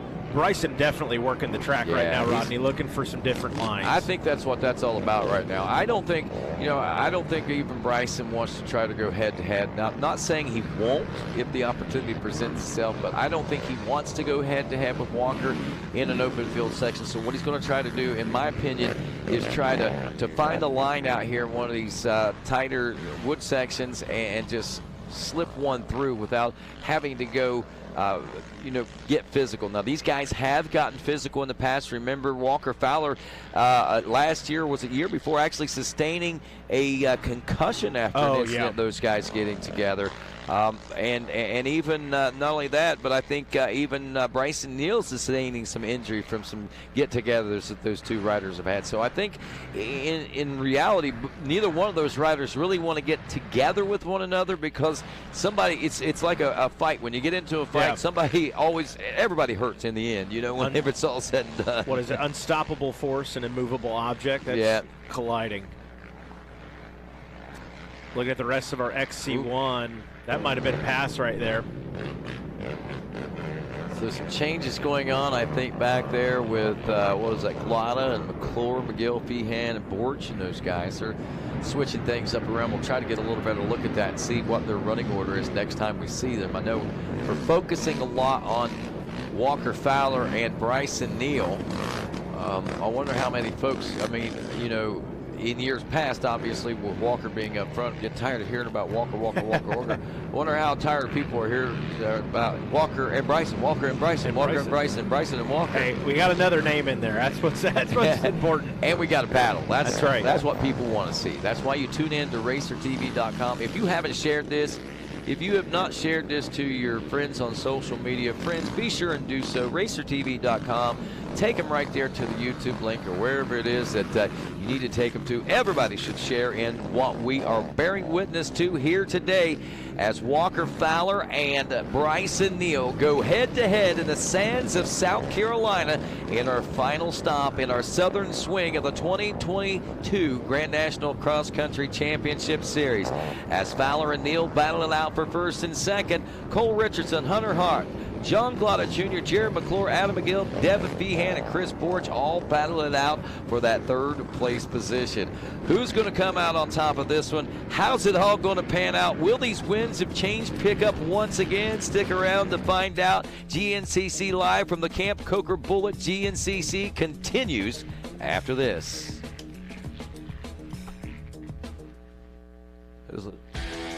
USMCA has been connecting riders to certified coaches since 2016. There are over 300 active certified coaches on motorcyclecoaching.org, and we recently launched our new mobile app, making it easy to connect with a coach and book your next training session. So here's what you do. Download the Motorcycle Coaching app, then search for coaches and upcoming classes. Once a training session is booked, riders have the option to pay for their class and even get a calendar reminder that will automatically sync to their phone. Get connected today.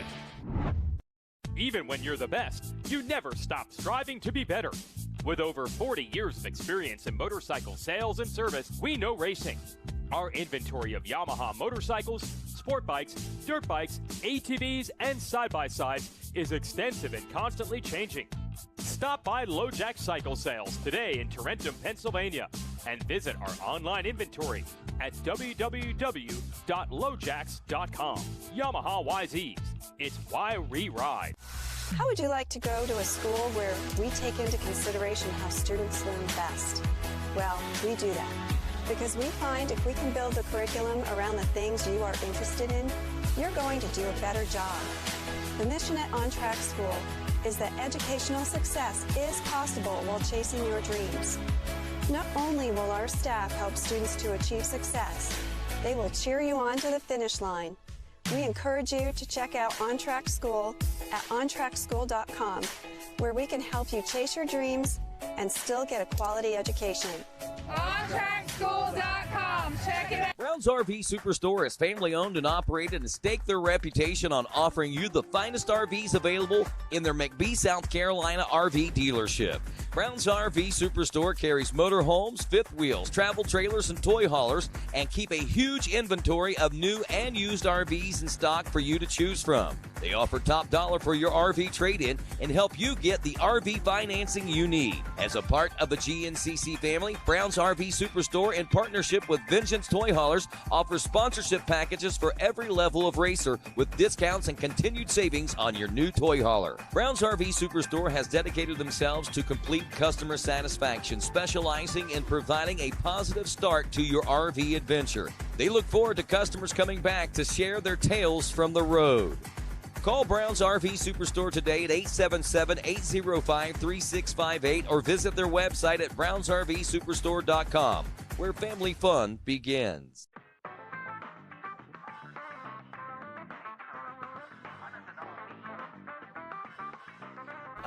The first time I ever started riding, obviously, it was on four wheels. I've had multiple motorcycles, but I've always fell in love with the ATV.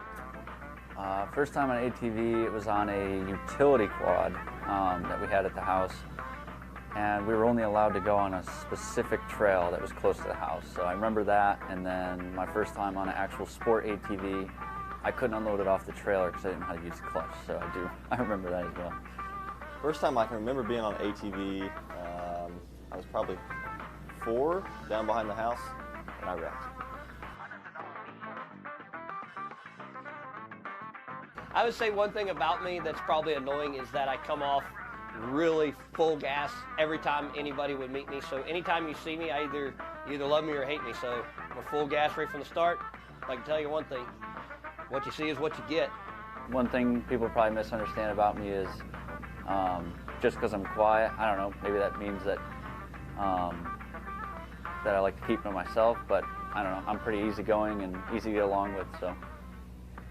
One thing that most people misunderstand about me is I think I weld full-time. I'm actually a manager at a welding supply company. I weld on the side.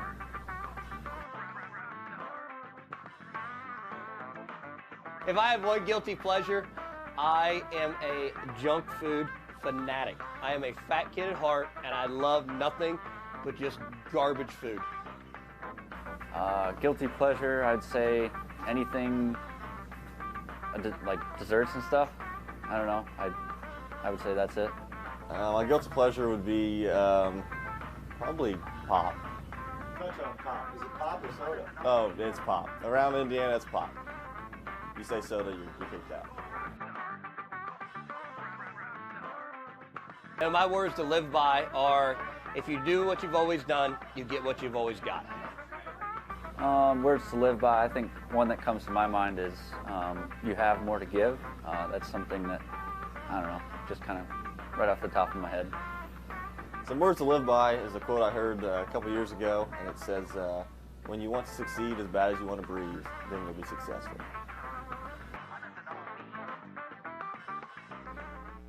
Pop? All right, listen. Listen, Indiana soda is pop. I know. Coke is Chris Borich. Uh-oh. Man, I told him he had pop. to win today. It's pop. It's all pop. That's why he's not winning. He's got mechanical issues once again. Yeah, tough. That almost looks like a handlebar issue. It's all hands. Hey, he's got the helmet back on. Borich looks like he's at least wanting to give it a go. All hands on deck right now for Chris Borich. Well, that's a good sign to say that he's trying to get it back together and get back into the race. So, way to go, Chris. Glad to see that. I hate to see what's going on for him right now, but when you see a rider who still does that and just doesn't say, I'm out of it now, I'm not even going to worry about it. So, he's not doing that. Guys are wrenching down on it, trying to make sure, and he's wrenching down on it. There you go. That right there will show you. He wants to get back out there, Mikey. He likes this place a lot. He's done well here in the past.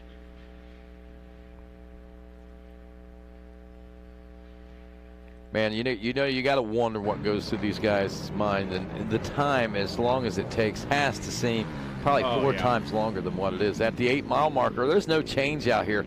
Walker Fowler is pretty much just settled into his groove and flow right now. Again, is it a groove and flow that Bryson Neal is just saying, okay, we'll just ride like this for a while and see what happens, and maybe at the end of the race put that pressure on, or is he giving it everything he's got and just can't get around Walker Fowler right now? Those are questions it's really hard to answer for us from this perspective, Mikey, but when we look at them right now, Bryson doesn't appear to, he's in an attack mode, but he doesn't look like he's in an attack mode to try to make passes. Looks like he's just trying to keep a pace. And I don't want to be mistaken here. I'm not saying Bryson is settled in for second and is going to bring it. No. I just feel like he's being patient. Yeah. He's showing that right now. So. Austin Abney. Now Austin Abney's out. All right, I'm going to head down there, Rodney. Yeah, we got a few things to try to sort out down there. As Austin Abney has made his way into the pits now. GBC Tires pit stop, an unscheduled one at that, unfortunately. Was talking with Austin there last night. I stopped and I looked at that quad yesterday and I said, okay, I got to get this one in so I can figure out who you are on the racetrack. And he said, figure it out for this one because it's going to be different next time. There's Hunter Hart checking back in with us. He's gotten around and dropped Cole Richardson now as the 733. He came through a little ahead of time. Not back there, and it looks like we might have a new fourth place position back there, if that be the case. And was that John Glotta Jr.? Jared McClure, I know, is back there as well, as we are joined in booth now by Jesse Ansley, coming to give us the play-by-play, your foremost authority on four-wheel ATV racing. Yeah, I'm the expert. Yeah. Well, you're a pretty good expert on racing, and whether it's two or four wheels, Jesse, watching these battles develop out here, they're all very interesting, there's no doubt about it. But Jesse, a former top youth racer, also moved into the amateur ranks, into the FMF 125 Pro-Am class, into the XC2 class now. And Jesse, riding for the Trail Jesters KTM racing team. How is things going for you, buddy? Not the greatest, but we're here, we're racing. So, just get out there and ride my dirt bike and, just kind of live it up. But, obviously rough couple years, these past couple years, but you've been injury plagued, or has it been some injury and some mental injuries, everything? Just going to the 250 class has been a lot rougher than I would imagined and planned. But in 2018, 2019, I turned my racing around from 2017, so I'm looking to kind of do it again and kind of just make that statement. How are things looking for you so far this season through the first 4 rounds? So far so good. Terrible first round, just kind of get the jitters out, but then second round was a lot better. Got my career best finish with a 4th and 9th overall, so I'm looking forward to those kind of results here in the future. Jay Shadron checking in now from that XC2 Pro-Am class we see back there now as he makes his way in and around here at the 8-mile marker. Jesse, looking at this track, you've been out watching this ATV racing much? Yeah, so I got the opportunity to check out the track this morning when the AM guys were going, and the ladies as well, and the track looks to be pretty good. I haven't raced this track in since 2019. So I'm excited to go back out there. It's kind of a sandier base. Yeah. I kind of wish we had. Well, you're a Florida boy. What's the difference in this South Carolina sand and Florida sand? It's just different. I don't know if. This actually looks more whoopy than what we have down at the Hog Waller. Yeah, so this sand's a little bit heavier, I think, so it packs in better, where the Florida sand's just loose, so it gets deeper. But this, I feel like it gets choppier here just because it's so hard. Like, the sand is harder. So it's kind of the same, but a little different. I don't know, as you can see on the screen, it's like, obviously this is a road, it's clay, but there's some parts of the track that's clay, kind of has some rocks in it, but overall, like probably 80% of the track's just sand, so. Yeah, like what we're seeing out on the moto track and places like that. I mean, that's deep stuff out there. Yeah, no joke. And the quads, I mean, I can only imagine riding a quad on a rough track such as this one, and especially Florida. Honestly, any of these tracks, like this year, it's been crazy. These tracks have gotten so rough, and camera doesn't do it justice. If you're not out here, it's just a totally different animal in person. But Bryson Neal taking over the lead as we check in with him. Sorry, Jesse, at the 10-mile marker. When we saw him a couple of miles ago, we were talking, Jesse, that it didn't seem that Bryson was really starting to put any pressure on. He was just kind of riding his own race. He was being aggressive, but not in an aggressive manner that it looked like he wanted to make a pass. And I guess that might answer a question as where will Bryson Neal try to make a pass when he tries to make a pass. And I wondered, would it be a field section? I thought probably not, but I thought it would be one of those tree sections, and lo and behold, between the 8 and 10 mile marker, Bryson Neal has made that pass, taken over the lead. He bridged that 30-second gap. He rode with Walker Fowler and now has taken over the lead and looking to try to stretch things out here already over Walker in some of Walker's own territory and terrain in these open field sections. And again, Walker very adapted to sandy conditions, training basically since last November in the sands of Florida before moving north now as the series moves north. So very interesting how Bryson Neal, who doesn't train at all in the sand, is able to make things happen in his favor here today. Jesse, that's kind of surprising, but in one respect, but it's not the first time you see something like this when you've got those guys. You grew up in the sand, you were considered a sand specialist, but when you get these guys from up north that come down in the sand and perform well there, it's kind of shocking sometimes, I guess, huh? Yeah, definitely. It's not impressive what Bryson's doing today. Obviously, like, come from the back like he always does. And honestly, when I was cycling the track, it's pretty tight other than the fields right here. So for him to be able to come through the pack like he has, and just like you're saying, like, he didn't come to Florida at all this winter. Stayed up in Ohio where he's from, and yeah, that's not impressive. It's super cold up there. The dirt's not that great. It always freezes, and everyone, like, fortunately I'm from Florida, so I just go home and chill out for a little bit. But these guys, like, leave their families, their friends, everything, come to Florida, grind, suffer for pretty much, I don't know, 3-4 months. And Bryson said, nah, not for me. I'm staying home. And I mean, does he regret his decision? It doesn't look like it right now. So. No, not a bit. 11-mile marker there at the Monster Mile. We just saw him clip through there for just a moment. We saw a little mistake made by the 241 machine. It wasn't huge and monumental, but just kind of held up in one of those turns out there. Walker trying to strike while the iron was hot, closing that gap up as they went back into the tighter woods.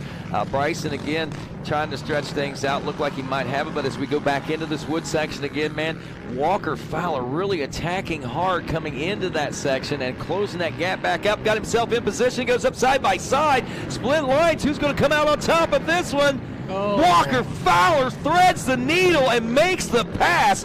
Wow. That's crazy. The drone has got 2 passes like that. The last race, this race. This is like a crazy view. Like, no one would ever get this perspective, and it's crazy to see how hard these guys are pushing going into the final lap, I believe.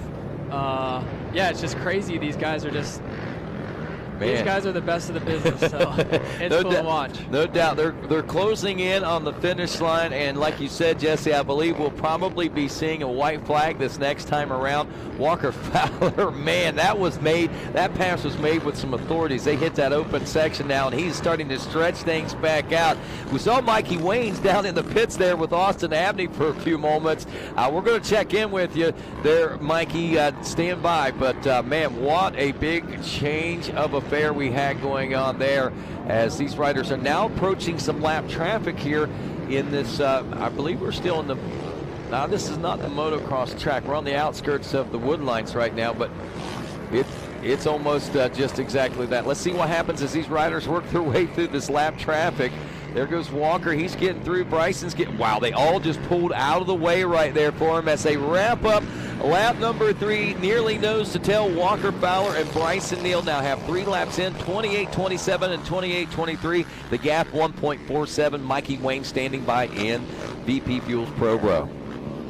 Hey, thanks, Rodney. Yeah, down here with Austin Abney. I think I'm here. Can you hear me? Walker Fowler rolling by, and there goes Bryson Neal. Closing in, Rodney. So there they are heading down through the pits. You're right, Mikey. So they came through the pro pits. That's how close they were down there. We see it from right here. What's going on down there, Mikey? We've seen a couple of riders already in as we watch this battle continue to unfold before our very eyes from the Yamaha Live Drone. Yeah, down here caught up with Austin Abney, man. I came over, I saw him looking at the bike. I thought, okay, he's having bike issues. I said, man, what's going on? He's like, my back. I said, your what? So, man, talk to us. What's going on? You got some back pain, some serious back pain. Yeah, so we started fighting this first of this year, and it's been something we haven't been able to wrap our hands around yet. Had some doctor's appointments. I got some swelling in my lower back. We started therapy last week, and it's going to be a long, probably 3-4 month process to try and get me back to where I should be. So, we got a month to do some more therapy and get back out there. Well, Austin, take care of yourself first and foremost. Second, on a lighter note, you guys, it's pop. It's pop. It's pop. Live from the Midwest right here. I must have missed that. Yeah. Are you a soda guy or are you a pop guy? Or a Coke guy? It depends. I don't really know. It just depends on the type of vibe and the type of mood everyone's in. I'll say pop. It's funny, actually, this week I've been calling hot dogs glizzies because apparently the new kids, they say glizzies. So I said that, and yeah, my girlfriend's like, what? Who have you been hanging out with? It's just the new age TikTok trends, Well, right now, Bryson Neal trying to glizzy it up out there as he is trying to make his way back around Walker Fowler. I thought he might have a line on him there for just a moment, but sparks the heat back up in this battle, and that battle for first and second place position right now, Jesse. This is excitement, and again, we don't get this kind of stuff all the time, and unfortunately with the leaves coming on the trees in the spring as it wanes on, we're going to see less and less of this. So we're got a very great opportunity that we're being afforded here this week in South Carolina, that's for sure. Watching these guys roll around now as we look back to the 3rd, 4th, and 5th place positions, a minute 20 seconds back. Ooh, John Glotta Jr. has now moved into the number 3 spot. He's about 4 seconds ahead of Hunter Hart. Jared McClure is in the number 5 position, running nearly a minute behind Hart. Devin Feehan a second behind him in the number 6 spot. So things are changing. What happened to Cole Richardson? Richardson has dropped off to at least a 7th place position. You got to wonder, mechanical issues or what, as Bryson Neal is closing that gap back up on Walker Fowler. Fowler getting a little fishtail action, I think, looking for some traction out there.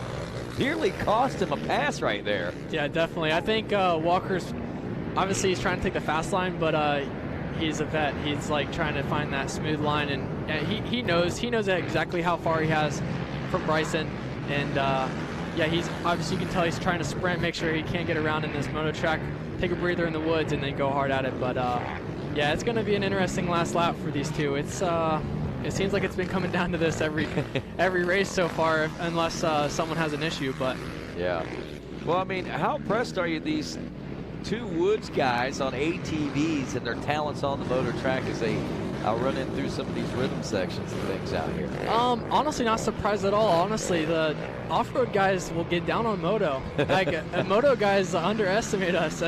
kind of frustrating, honestly. But like, yeah, I mean, these guys can definitely qualify for like a ATV national. Same with the top couple guys in our division, the dirt bike. So yeah, I mean, these guys, they train everything, and yeah, if you're this good, you're good at anything really. So I put these two guys on dirt bikes. I'm sure they'll show most of us up anyways. That'd be interesting. Kind of like Walker, especially coming from a dirt bike background. It'd be interesting to see what he would be. But I'm with you. I would like to see these guys too sign up for an ATV motocross national as well to see how they would fare against those guys. And I think they would do it. Now it's going to be tough to beat Joel Hedrick. Oh, of course. And of course, you can't leave out Chad Weenan and those guys, but they could give them, I think, a lot of those guys run for the money. It looks like Bryson trying to run for the money right now as we check in with is this now third place John Glotta Jr. back there in that number 3 spot. Old Junior Glotta, number 712, and almost appearing to be by himself, as we did see that timing and scoring has about 4 seconds to 5 seconds off pace back there in that number 4 spot.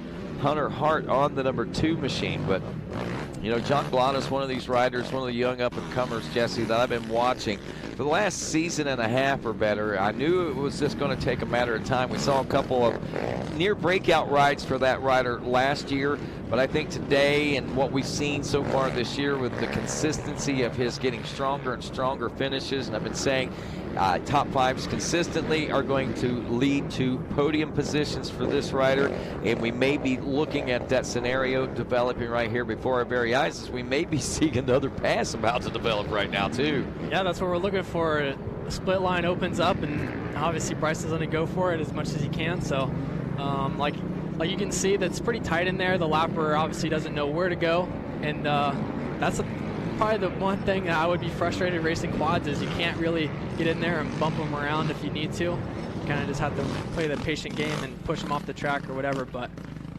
this must be the 4th. Yeah, I think group. Yeah, that's Hunter Hart and Jared McClure. McClure's made up nearly a minute on Hunter Hart now. Oh, actually, that's Devin Feehan. I'm sorry, Feehan making the pass on McClure.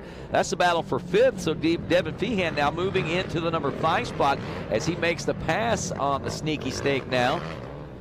McClure got off to a blistering great start today, getting a whole shot, leading a good portion of that first lap of racing, and then once it all broke loose and Walker Fowler took off, man, it's been complete chaos through these top 10 XC1 Pro riders since that particular juncture, as we are watching here on the moto track right now.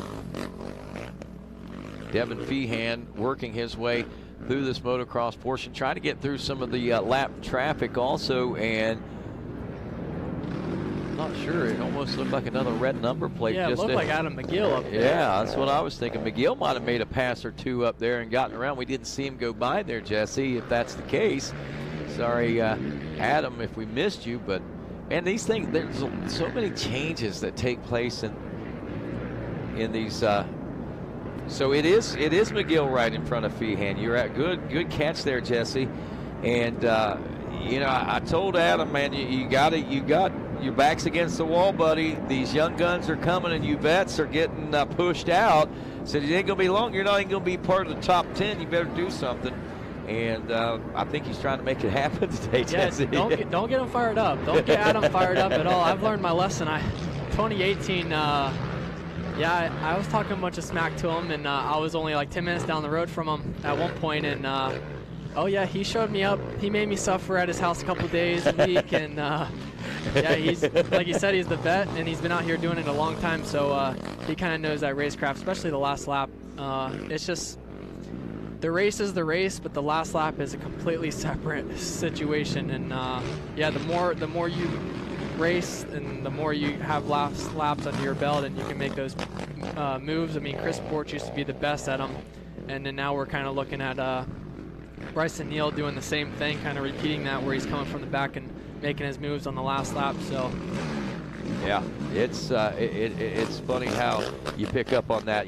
I wonder how many of the bike guys, you two-wheel guys, pay attention to this racing. I mean, it's such phenomenal race. It's almost like you can't not be a fan of it, right? Yeah, no, I mean, obviously there's the stereotypical like, oh, quads suck and everything like that, but no, we all have the same love for motorsports in general. So all these guys, you know, all these top guys are super cool, and yeah, we all get along pretty good. And yeah, we're just out here just suffering just the same as them, you know. And no, it's cool to watch and kind of be a fan. And obviously, like ever since I started GNCC, I've watched. I grew up watching Borch dominate. Then I've watched Walker dominate. Now Bryson's kind of being the thorn in Walker's butt. So yeah, we're. It's kind of neat to see the eras like that. Yeah, definitely. Yeah, no doubt about that. Well, right now, these eras are certainly at stake with Walker Fowler's being pressed by Bryson Neal. Those two are running nose to tail right now. Junior back in that number 3 spot. Can John Glotta Jr. hold on for a podium spot here today? Stick around to find out. The Camp Coker Bullet GNCC continues on Racer TV after this.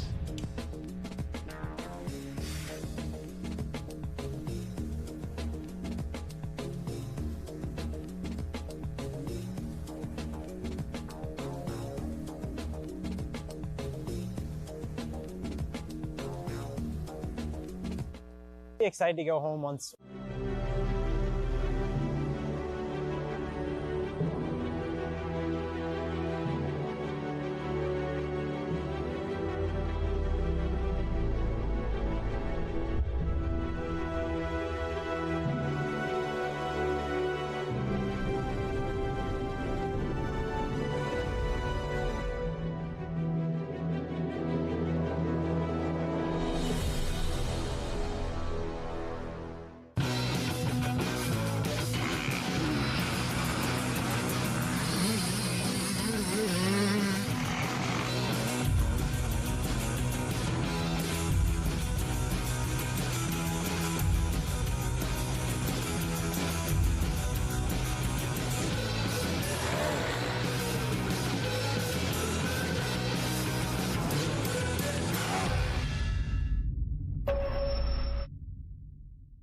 Excited to go home once it's warm. I'm going to stick out in Florida a little bit longer just because it's nice there. I enjoy the warm weather. I enjoy being able to ride a jet ski, you know, and just do a lot of that cool stuff and not have to put on 3 layers of clothes to go outside. But I think it'll be good. It'll be a good change once we head north. I really wish, honestly, that we could get some new venues, you know, like some different locations, just make the tracks a little techier and stuff like that. But all in all, I think it'll be pretty cool to head back north. I really enjoy the rockier races like the, say, snowshoes or the Boy Scouts Preserve or Ranch or whatever it is. And no, I mean, those are the type of stuff I like, is when it's super gnarly.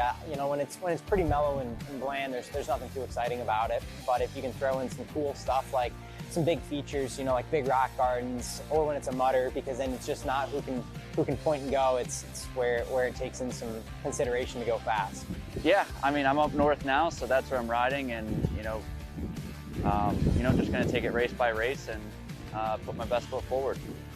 Yeah, I actually, I went up north after Georgia this weekend, or Georgia, the round 3, and I prefer just to be up home. It's just nice to have everything in one spot, all the parts and quads, and just kind of be at my home track, not have to worry about finding places to ride, and there's just no feeling like home. And obviously, when we get up north, that's where I'm from. That's where my bike's the best set up, and normally that's when we can start clicking off a lot better finishes. But it's just being up north, drives are closer, it's not 10 hours, and just makes life a little bit easier. Don't have to leave on Thursdays.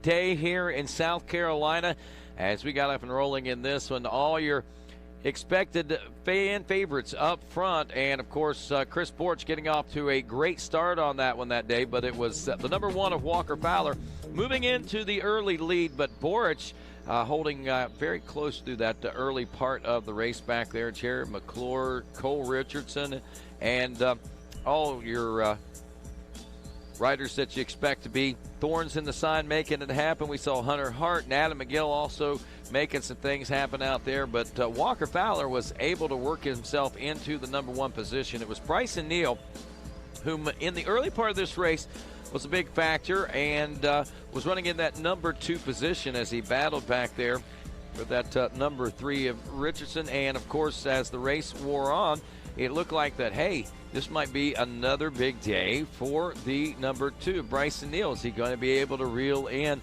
Walker Fowler? And, that's always seems to be the question on a lot of folks' minds.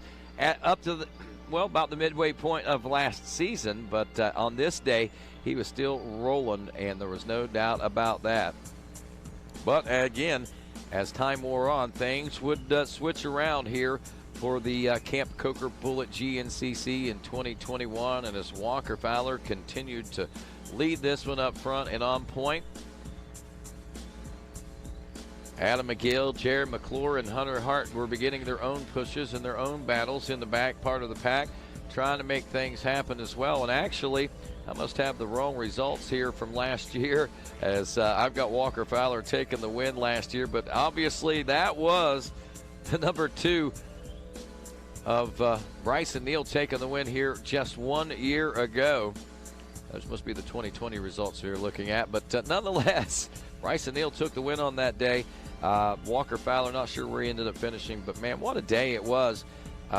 Every race that we've had here in South Carolina, some great memories. I know we've seen Adam McGill running out of gas there at the end of the last lap, and Jared McClure running into him and pushing him across the finish line, basically, is what happened in that one. So a lot of things taking place in that particular event, and this one today, I expect that we're going to see a lot of things happening in this one as well before these checkers unfurl. We're waiting on the leaders right now out near the 8-mile marker. And, of course, want to say thanks to our good friends at Method Race Wheels. Lighter, stronger, faster, and great race wheels. Great looking wheels on your UTVs and your side-by-side, or your side-by-sides, your ATVs.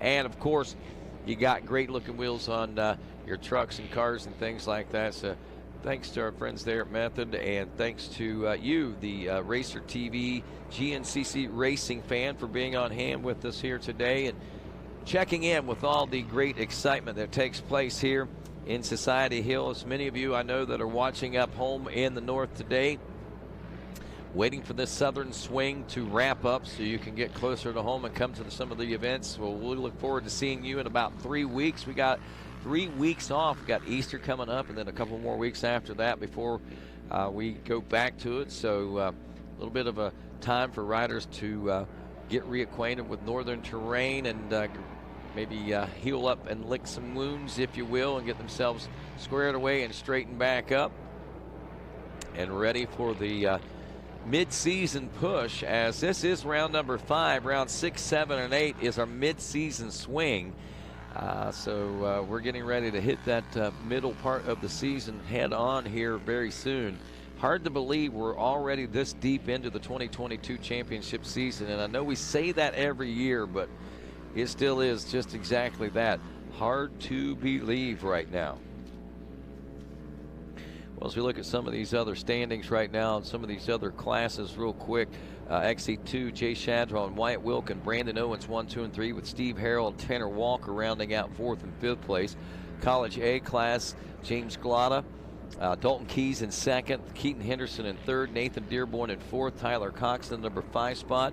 Looking back to Caden Lambruno leading the College B class, Chase Rogers in 2nd, Hayden Hunter in 3rd, and Andre Williams in that number 4 spot. And rounding out the top 5, Michael Udonis Jr. Then as we look at next, I believe it's the Junior A 22-plus class, Jeremy Ladon, former ATV motocross racer, in the lead of that one. Seth Wilson in 2nd, Bryson Mollahan in 3rd, Alex Alioff in 4th, Devin Masters rounding out the top 5. Your Junior B class sees Noah Howard, William Wallace, Nick Blaney, Sean Newhouse, and Jordan Burnett, your top 5 in the Junior B class.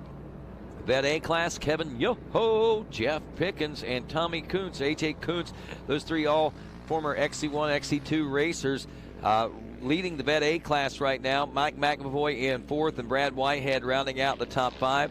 Taylor Lazelle leading the Vet B class, Derek Hart in 2nd, Corey Pancake is 3rd, Robert Hinson in 4th, and Chris Carson in 5th.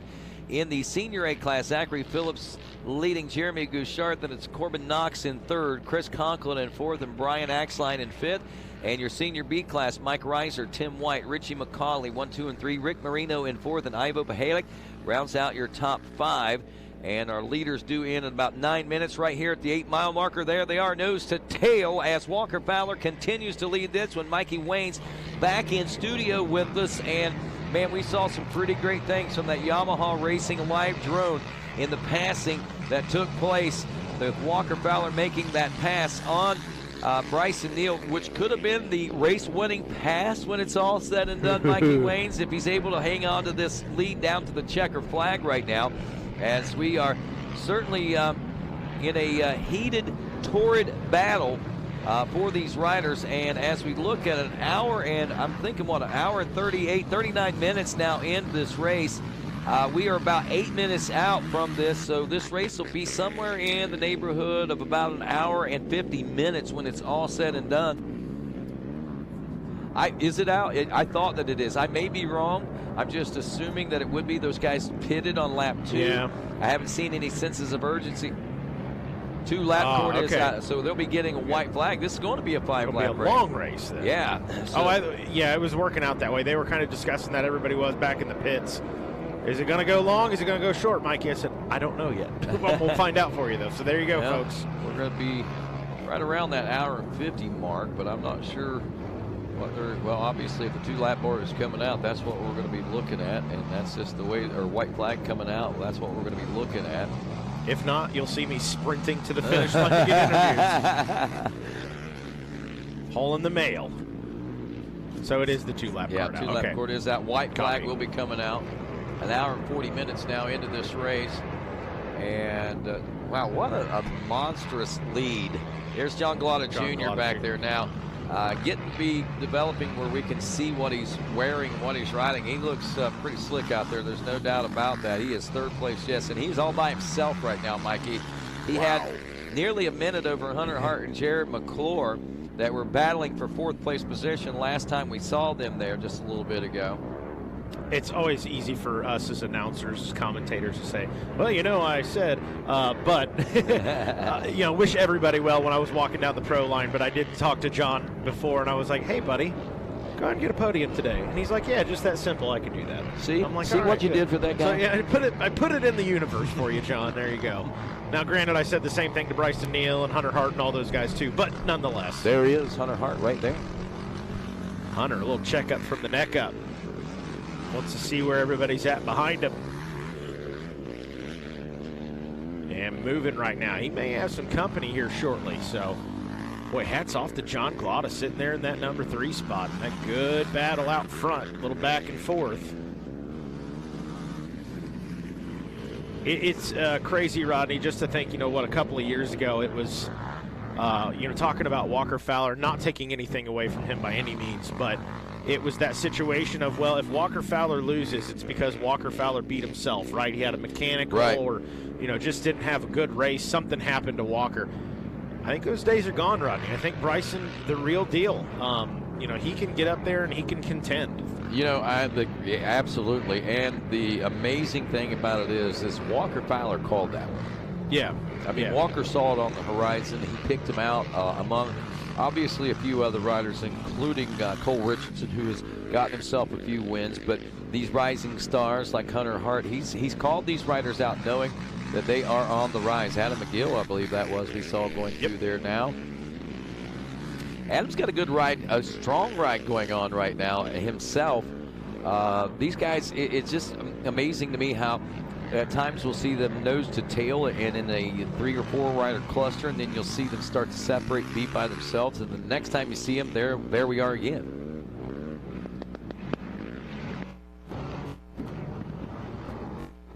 Almost looks like it, don't it? It does. Yes, not. So out near this 8-mile marker, and again, you know, just a few moments ago, Jesse Ansley in this track really shaping up. He talked about the way it was developing out there, and you know, some differences between the South Carolina sand, the Florida sand. Said it's, you know, it's deep.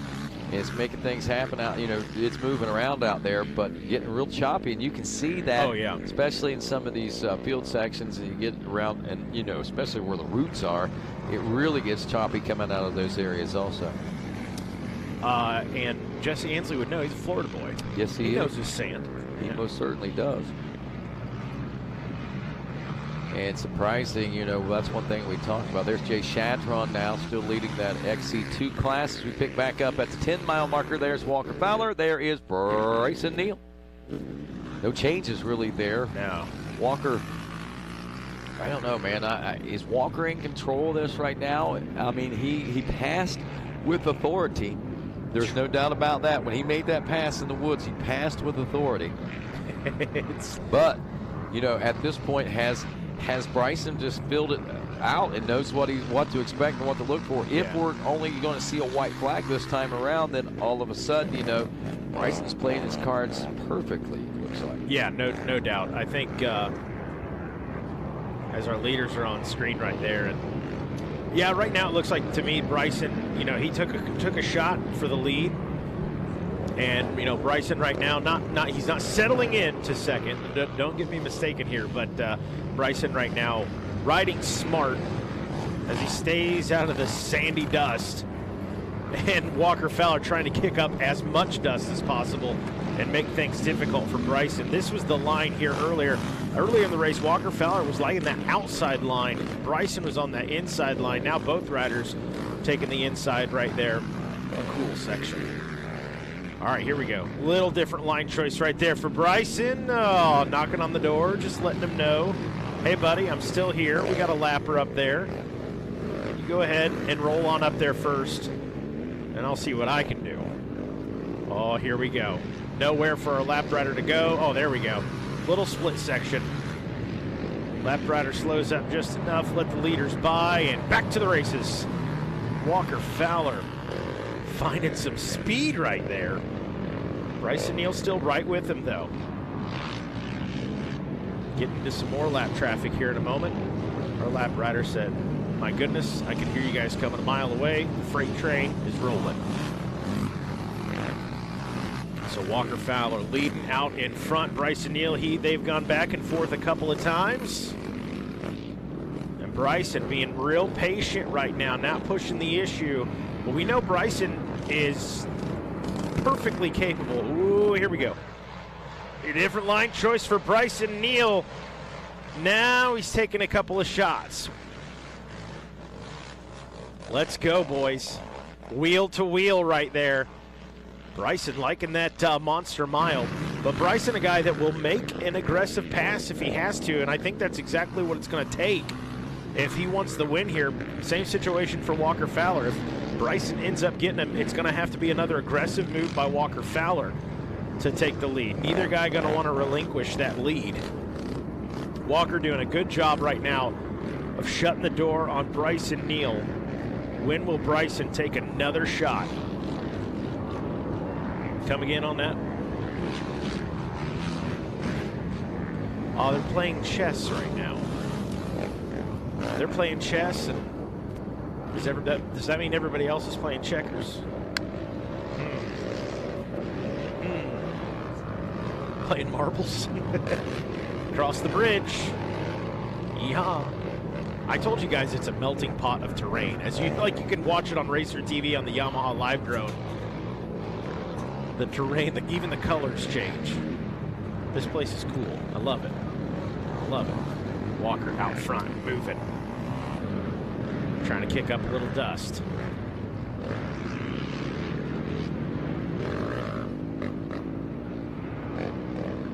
Bryson to the inside, the middle right there.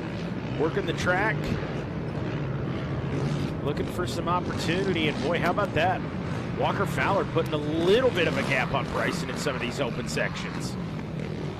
Pretty impressive, no doubt, to say what Walker's been able to do as far as, that's why I asked the question, is Walker in total control right now, and it almost lends itself as you watch this to think that. But, again, I'm going to say I haven't and don't see as a white flag waving on this when they come into the finish line barrels, basically a region. There's not barrels there anymore, the tents.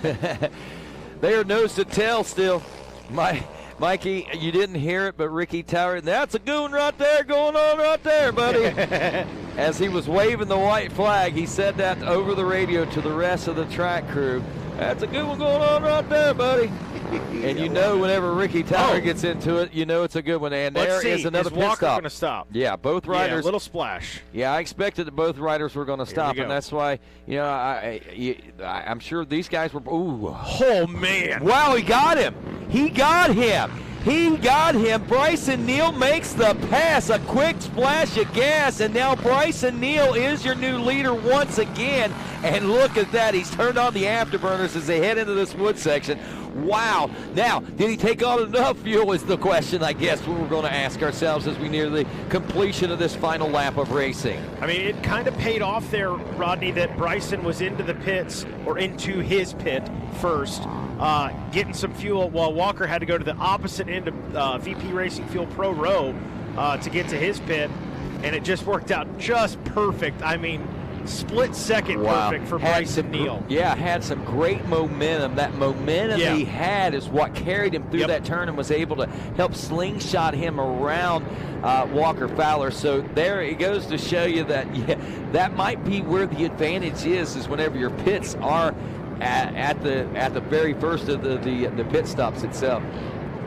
What was that, Adam? I'll let you say that, Rodney. Adam throwing out softballs. He said Mark Nauman's going to have to step up his game. I think Mark Nauman's about top notch.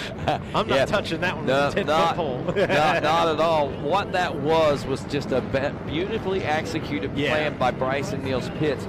I'm sure Walker and those guys thinking more along the lines of a more standard. They were in a hurry-up offense as well, but not realizing that maybe Bryson and those guys were maybe in a little bit more of a hurry-up scenario.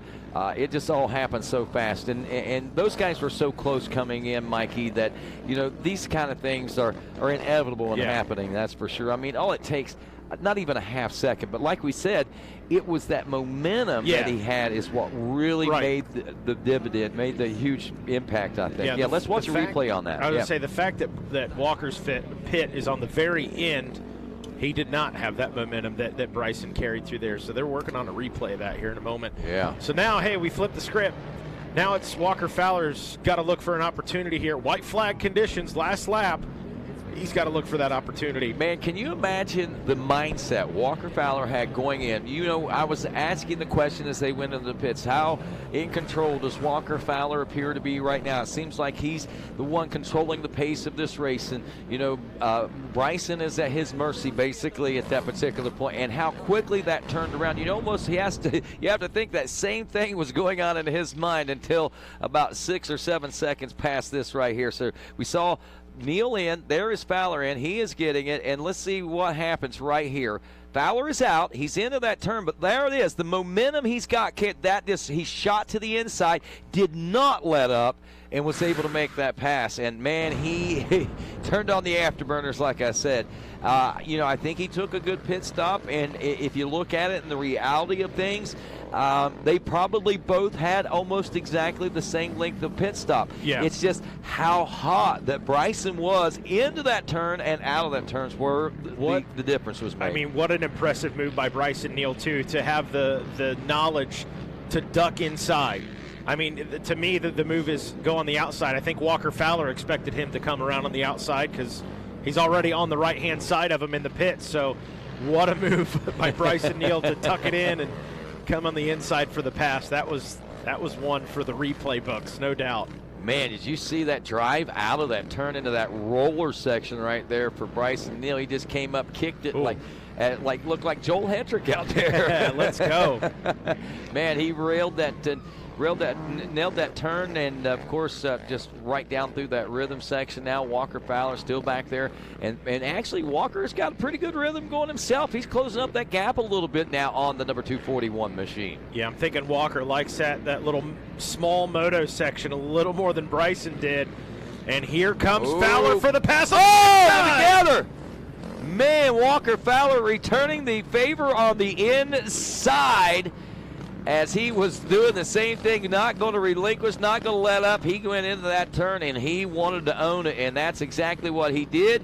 Now, all of a sudden, Bryson Neal back in the position he was, and he's trying to play catch-up and trying to force Fowler back into that mistake. So Fowler finding exactly what he wanted to find. So we're watching a replay right here, right now, as they come into the turn. Whoa, you seen that? Look at that. Bryson didn't even expect to see Walker coming in there. He was committed to the turn right there and turned right into the number 1 machine. Hey, I was giving Bryson credit for the guy that's, hey, if he needs to make an aggressive move, he'll make an aggressive move. Apparently so will Walker Fowler. Hey, I can tell you right now, Walker wants this win probably as bad as Bryson wants this win right now.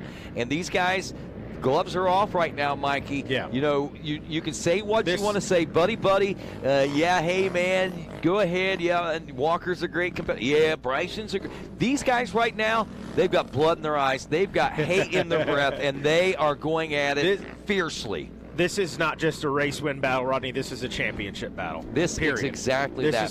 This is for a championship. This battle right here could set the tone for the rest of the season as to what's going to be happening out here. And I think this race is setting the tone for what we're going to see as far as the battles right down to the probably the final checker flag of the 2022 season. You know, will one of these riders gain dominance? Will he gain that momentum he's looking for with this win here today? I don't know. You kind of, you know, you think if Bryson is able to beat Walker, that might be the case, but likely not, because Walker gets fueled up by those kind of moves. Same thing for Bryson Neal. So what we've got ourselves, bam, this is it. This is what we're going to see the rest of the season.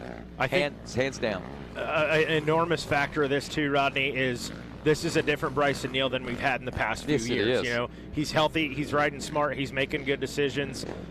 He's not pushing when he doesn't need to push. And I think moving into the next part of the season, the tier 2 of the season, if you will, we get up into Indiana, Ohio, things like that.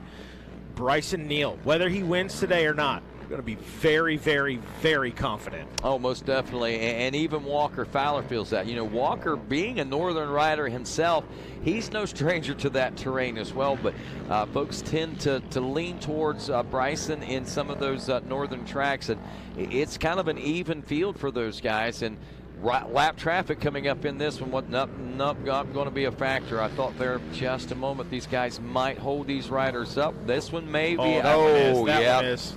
Come on, buddy. There you go. Almost took Bryson Neal out. Wow, Bryson Neal nearly taken out by that lap rider. Wow. XC1 riders are like deer on the interstate. Where there's one, there's two, okay? You got to keep your head on a swivel out there. More lap riders coming up right now. Oh, and this one just stops dead in the track. Go on by, boys. Yeah. Oh, man, you don't. This is way too good. You don't. I know lap traffic is a part of it. They got their own race going on, but, man, I don't want that to be a factor this late. Let these boys get out there and run. Well, that's what they're doing right now. Fowler is running like the rabbit and is leading the hounds on a chase right here in South Carolina today. The Marie Sportsman Preserve has certainly got a great hunt going on here in the early springtime.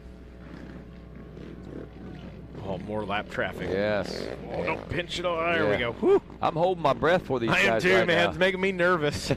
I'm sure they're saying all of the words. Excuse me, sir. XC1 here. Mind if we pass? Yeah.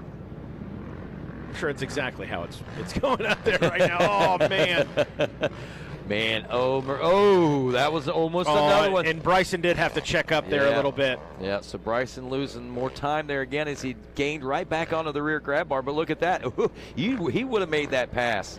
Had he been in that, had that lap rider or not, that would have been a pass right there. That we saw him pass, I think, if I'm not mistaken, a couple of laps ago right there. Yeah. So this being the final lap or not, he's not going to have that chance again here now. Oh, man. Still some opportunities out there. What you got for him, Bryson Neal? Walker Fowler doing a good job. It's hard, Mikey, not to be a race fan at this particular point and not just stand here and hold your breath and wait to see what happens with these two riders as they make these woods their own today.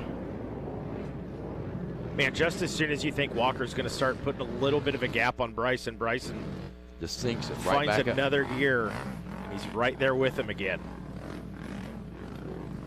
Well, I think both these riders have found the ragged edge, and both are riding the very limit of it at this particular moment through these trees, past these lap riders in these field sections on this Camp Coker motocross track.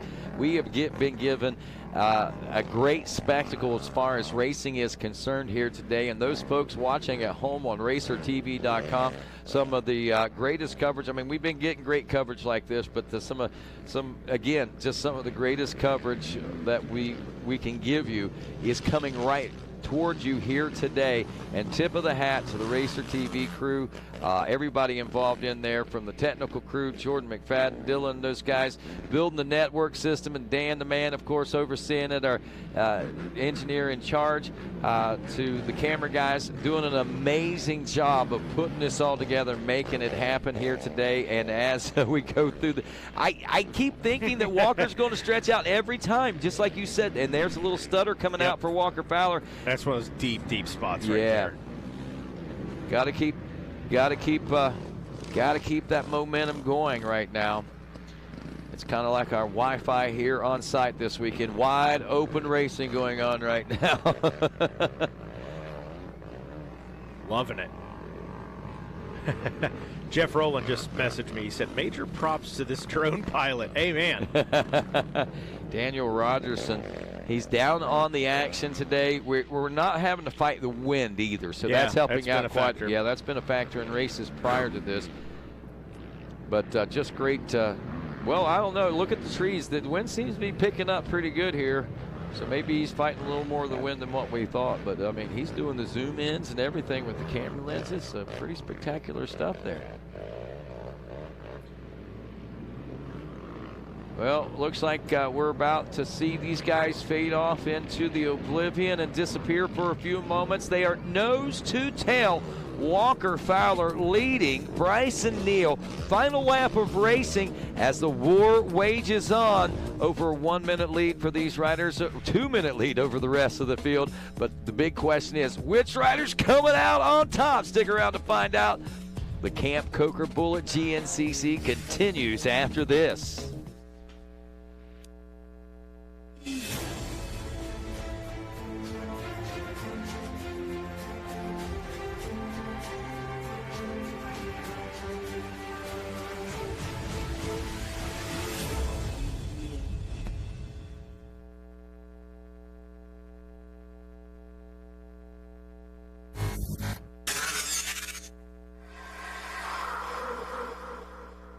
Last season was my best season ever by far. I won a lot of races. I won a championship, and it was also my first year using ARMA. And one of the things I noticed was just my ability to string good days together.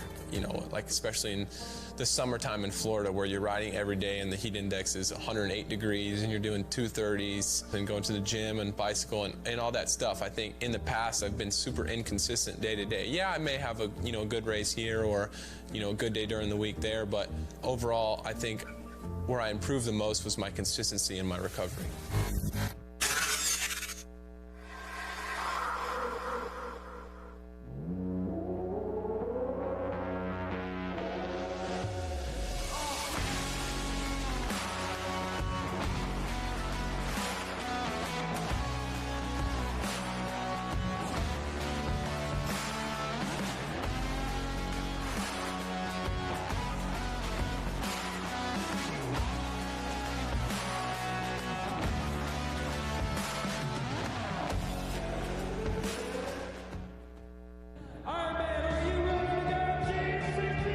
I'm 7-time GNCC champion Walker Fowler, and I run GBC.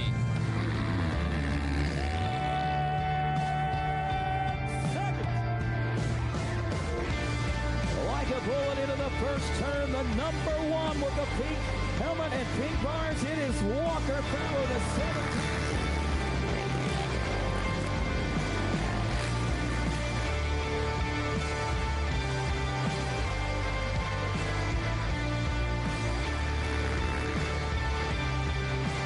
fist pump. You should be proud of yourself, Devin Feehan. What a ride today. I'm Devin Feehan, and I run GBC.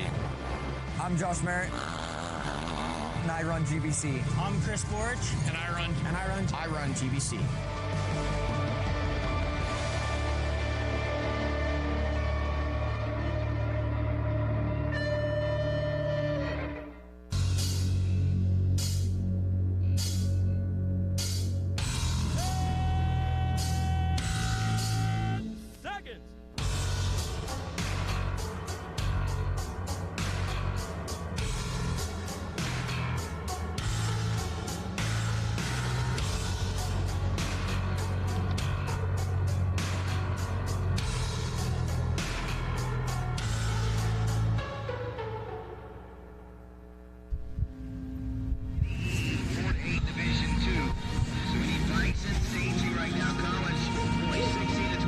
We all have our reasons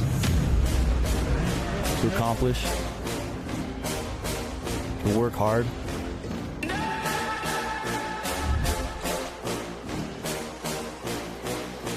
We share a common goal, to be the best. Keep fighting, put in the work, never take the easy way. Your drive and determination fuels our passion.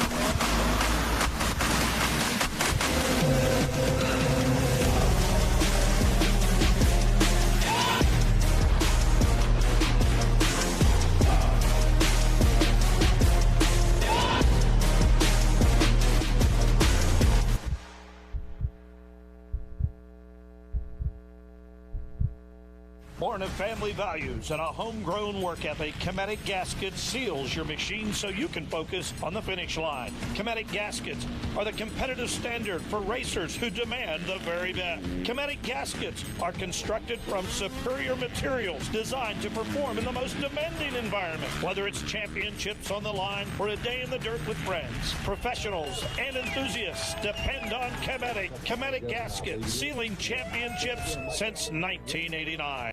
AMSOIL runs on freedom and has since 1972. We punish our products firsthand in our world-class laboratories and beyond, because some things can't be learned from a test tube. Run with us.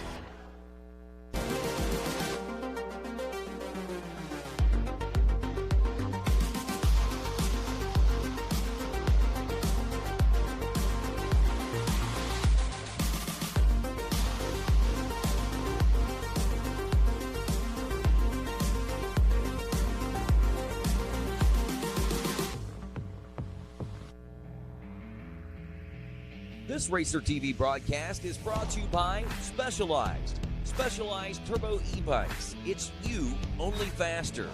And by Rocky Mountain ATV MC. Get ready.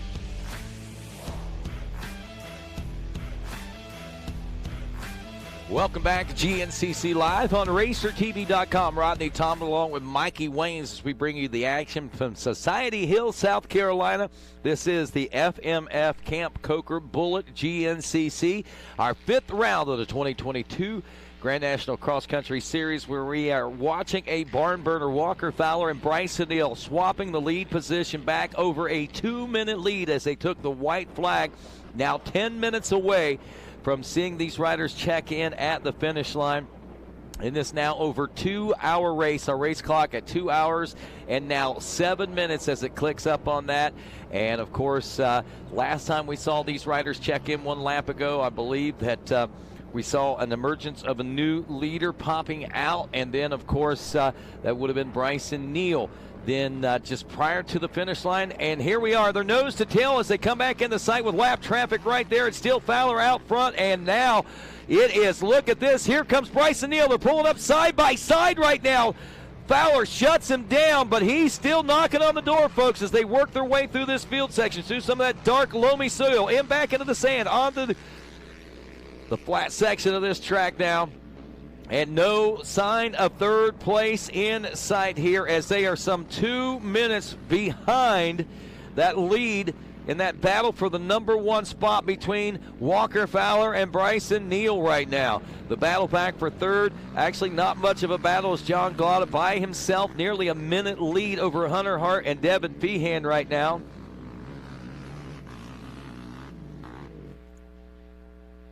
So I was mistaken. I believe that our first pass that we saw Bryson Neal making on Walker Fowler was coming up here. They're telling us in the shot, so we may get an opportunity to see another passing opportunity unfold before our very eyes as we continue to watch this race develop. Now watching these riders at the 8-mile marker making their way out of the Method Alley, the Method Race Wheels portion of our racetrack.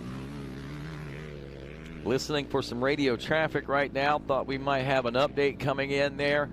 But riders out of view and out of sight for just a few more moments.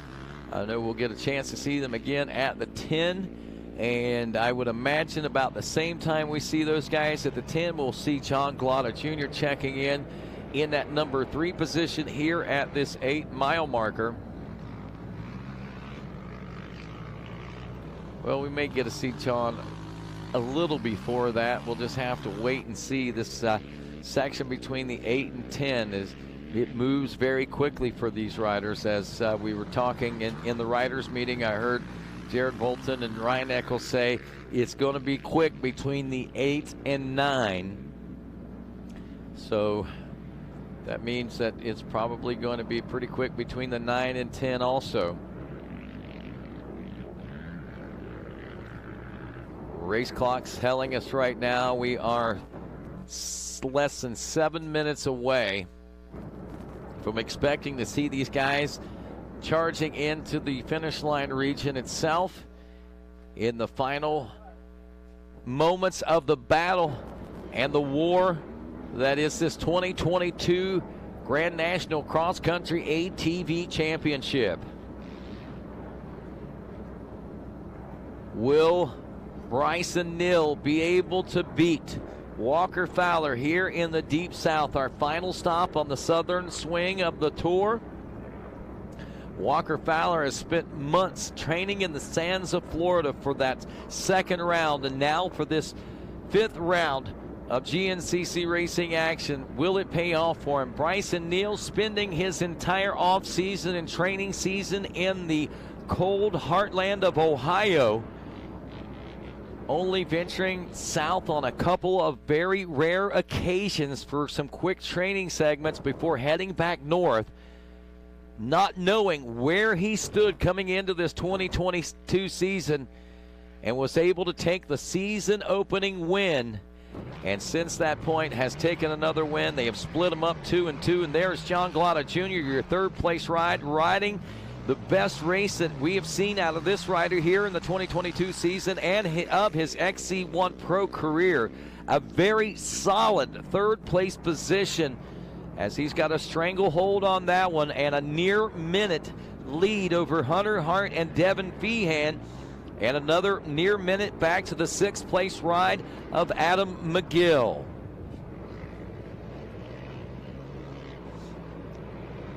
Wheel to at the 9-mile marker, Jeff Russell reporting that Bryson Neal and Walker Fowler are still wheel to wheel as they make their way past that 9-mile marker now. Now, we're not seeing that on camera, but we are listening to the track crew as this race develops and unfolds. We'll bring you any updates off the racetrack that are off camera as these riders charge toward the finish line here at the Camp Coker Bullet GNCC. Now at the 10-mile marker, we should be seeing our leaders check in here very shortly. Bryson Neal and Walker Fowler, nose to tail, lap traffic thick through this section again as they've gone through some tight sections of this racetrack where it's kind of single trail for these ATV pilots, and they've got their work cut out for them. Bryson Neal has emerged as your leader here at the FMF PowerPoint, and the 10-mile marker with Walker Fowler back in the number 2 spot. So the pass has been made once again, and we're now on our way home toward the checker flag. Can Bryson Neal hang on to this one in a heads-up gloves off, fists to cuffs battle in round number 5 as we head toward the midway swing of the 2022 season. Back out of those wood section now into the open fields. It's still Bryson Neal. Walker Fowler now trying to close that gap up. No lap traffic ahead. No lap traffic between them. Fowler now on the outskirts of this field section trying to find some of the smooth lines out there. A little bit of a stutter coming out of that turn now. Trying to get some of that traction. It looks like Bryson Neal may be gaining some advantage to this open field section, at least for the moment. He's looking for some of that smoother lines on the outsides of the racetrack right now. And Walker Fowler cannot make any gains in this open field section on the 241 of Bryson Neal as they head back into another slim wood section along the racetrack now. Bryson Neal head down, charging in that now whoop section, leading toward the finish line. Lap traffic coming into play in this one now. Neal able to get by one rider. Still one rider stands in the way. Can he get by? Neal threads the needle. Rider off to the side of the track. Here comes Walker Fowler by now as he tries to get by. That gap starting to shrink up now. And now some mistakes being made by Bryson Neal. Fowler, though, not able to capitalize. Back on the throttle out of that tight section. And Bryson Neal into these final turns now. We watch this one unfold before our very eyes on the Yamaha live drone. Can he hang on to this one to the checkers and his third win of 2022 back into the woods? So here we go. Bryson Neal has the lead, had the lead a lap ago at this very juncture of the race course, but Walker Fowler found the place to make the pass. Will he leave that door open once again? Will Walker Fowler capitalize and make the pass, stealing this win away from Bryson Neal as they charge at now the 11-mile marker, heading into the Monster Mile nose to tail? A win today would put Bryson Neal into the points lead by 1, as there are only 4 points that separate these riders coming into this 5th round of racing. And right now, both riders are working their own magic out here on this track, trying to make things happen as they cast their spell. Less than a mile to go now as they wind their way through the woods here at the Maurice Sportsman Preserve and this Camp Coker Bullet GNCC.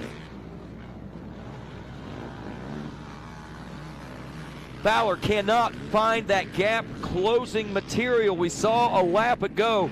It looks like Neal is still keeping him at bay, at least for the moment. Back out into an open section as they head between the ponds now over the bridge. And now heading into the heart of the pit area of this racetrack. Bryson Neal still on point in this one as they skirt the wood line here at Camp Coker.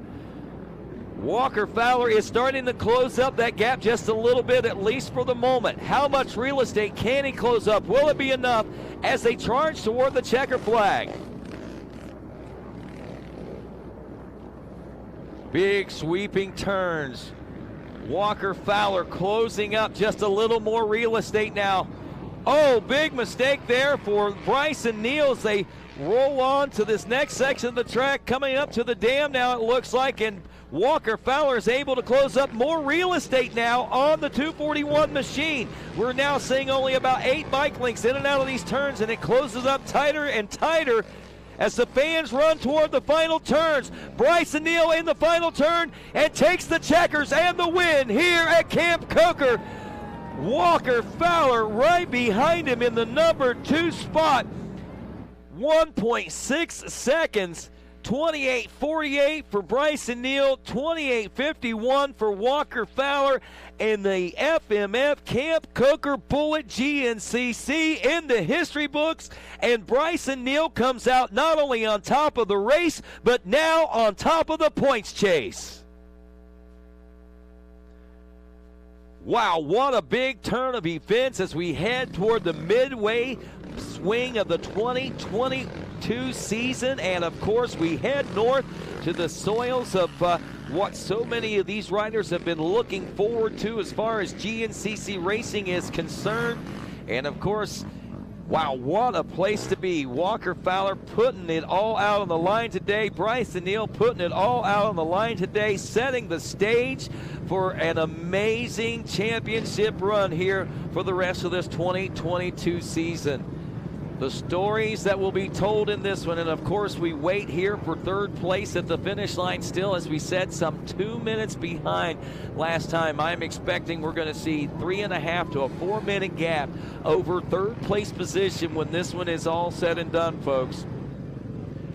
Big smiles for Bryson Neal, the Bidwell Bullet, on that Magna 1 Motorsports machine, and Walker Fowler certainly I'm sure reeling in the moment of the fact that it's not what he was looking for, not what he was hoping for, but wow, that's the kind of battles and the kind of racing that it's going to take to win championships for both of these riders.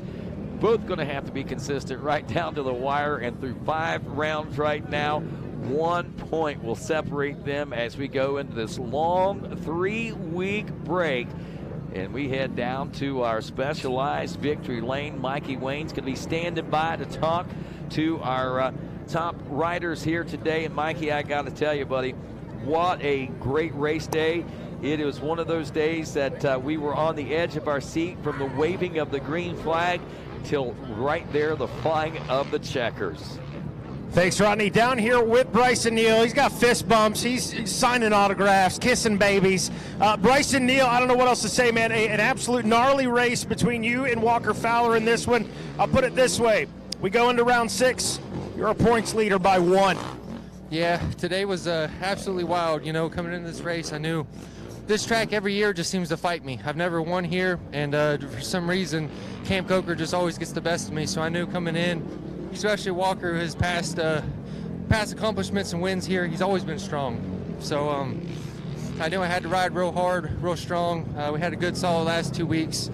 I didn't get the best start. I banged off of Walker and Jared, you know, pinballed off of them, and I was about mid-pack, and I was getting pit board saying I was 25, 28 seconds down at the end of the first lap when we were behind Walker. So I was like, oh my gosh, he's getting away. So I put my head down, and we was able to track him down, and man, what a race we had going on.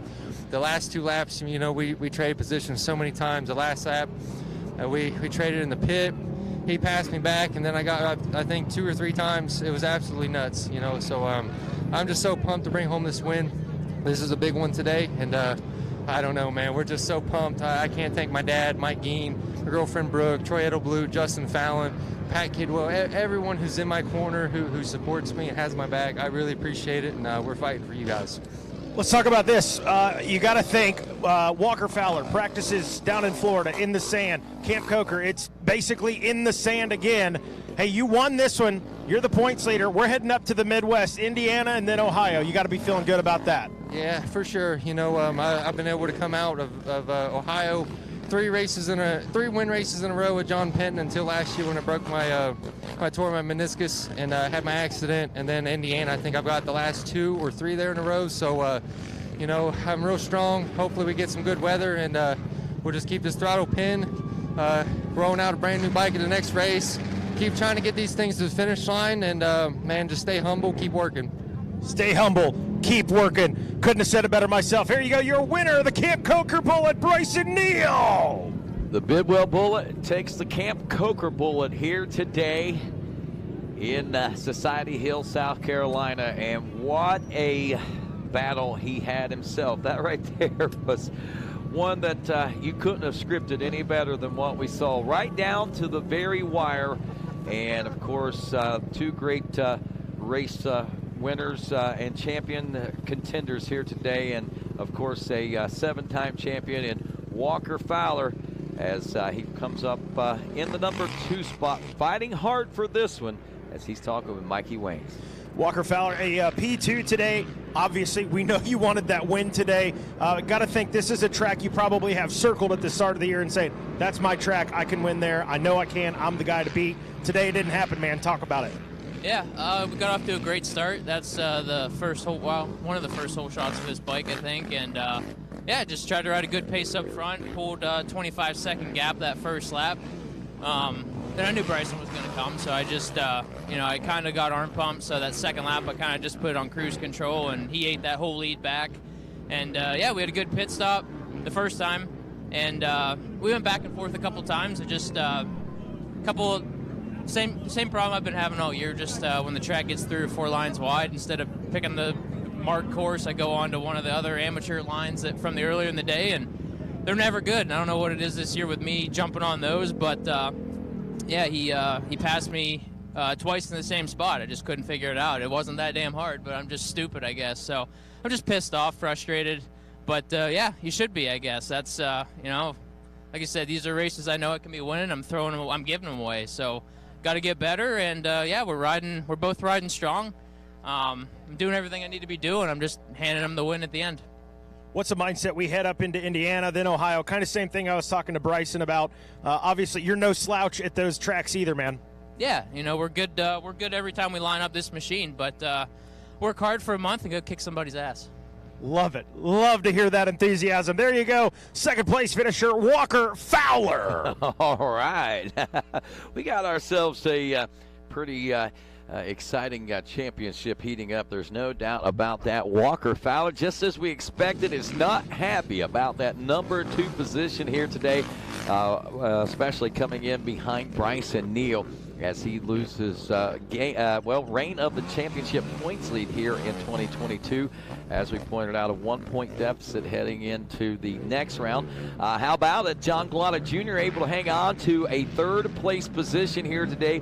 4 minutes, 21 seconds back, but a solid position, finished with a 1 minute, 31 second lead over Hunter Hartwell, who will finish 4th. Devin Feehan, 2.9 seconds behind him, rounding out the top 5. Should be seeing Adam McGill back in the number 6 spot as well. Jay Shadron looking like he's going to take the win in the XC2 Pro Am class. We'll be keeping an eye on that. Wyatt Wilkin and Steve Harrell in the number 2 and 3 spots. But right there, it is John Glotta Jr., a.k.a. Junior, now ready to talk with Mikey Waynes about this solid 3rd place ride.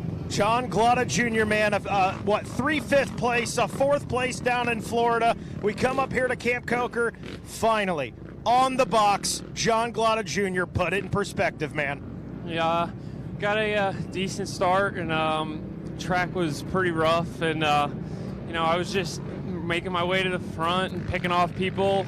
I got to that field every lap. I made pretty much every single pass in the same spot, and I didn't know it was going to be 5 laps. That last lap was very, very tiring, but got it done, and right here in the hometown race. It's got to feel good, man. Put that in perspective. All this hard work you've been doing. I know we spoke with you down in Florida with the P4 just off the box, finally putting it on the box. What is clicking for John Glotta right now? You know, just been doing a lot of riding and working out, and today finally paid off. It's starting to get a little frustrating, but glad to finally get it done. Hey, you got it done. I know we're going to be seeing a lot more of this man on the podium moving forward. There he is, your 3rd place finisher, John Glotta Jr.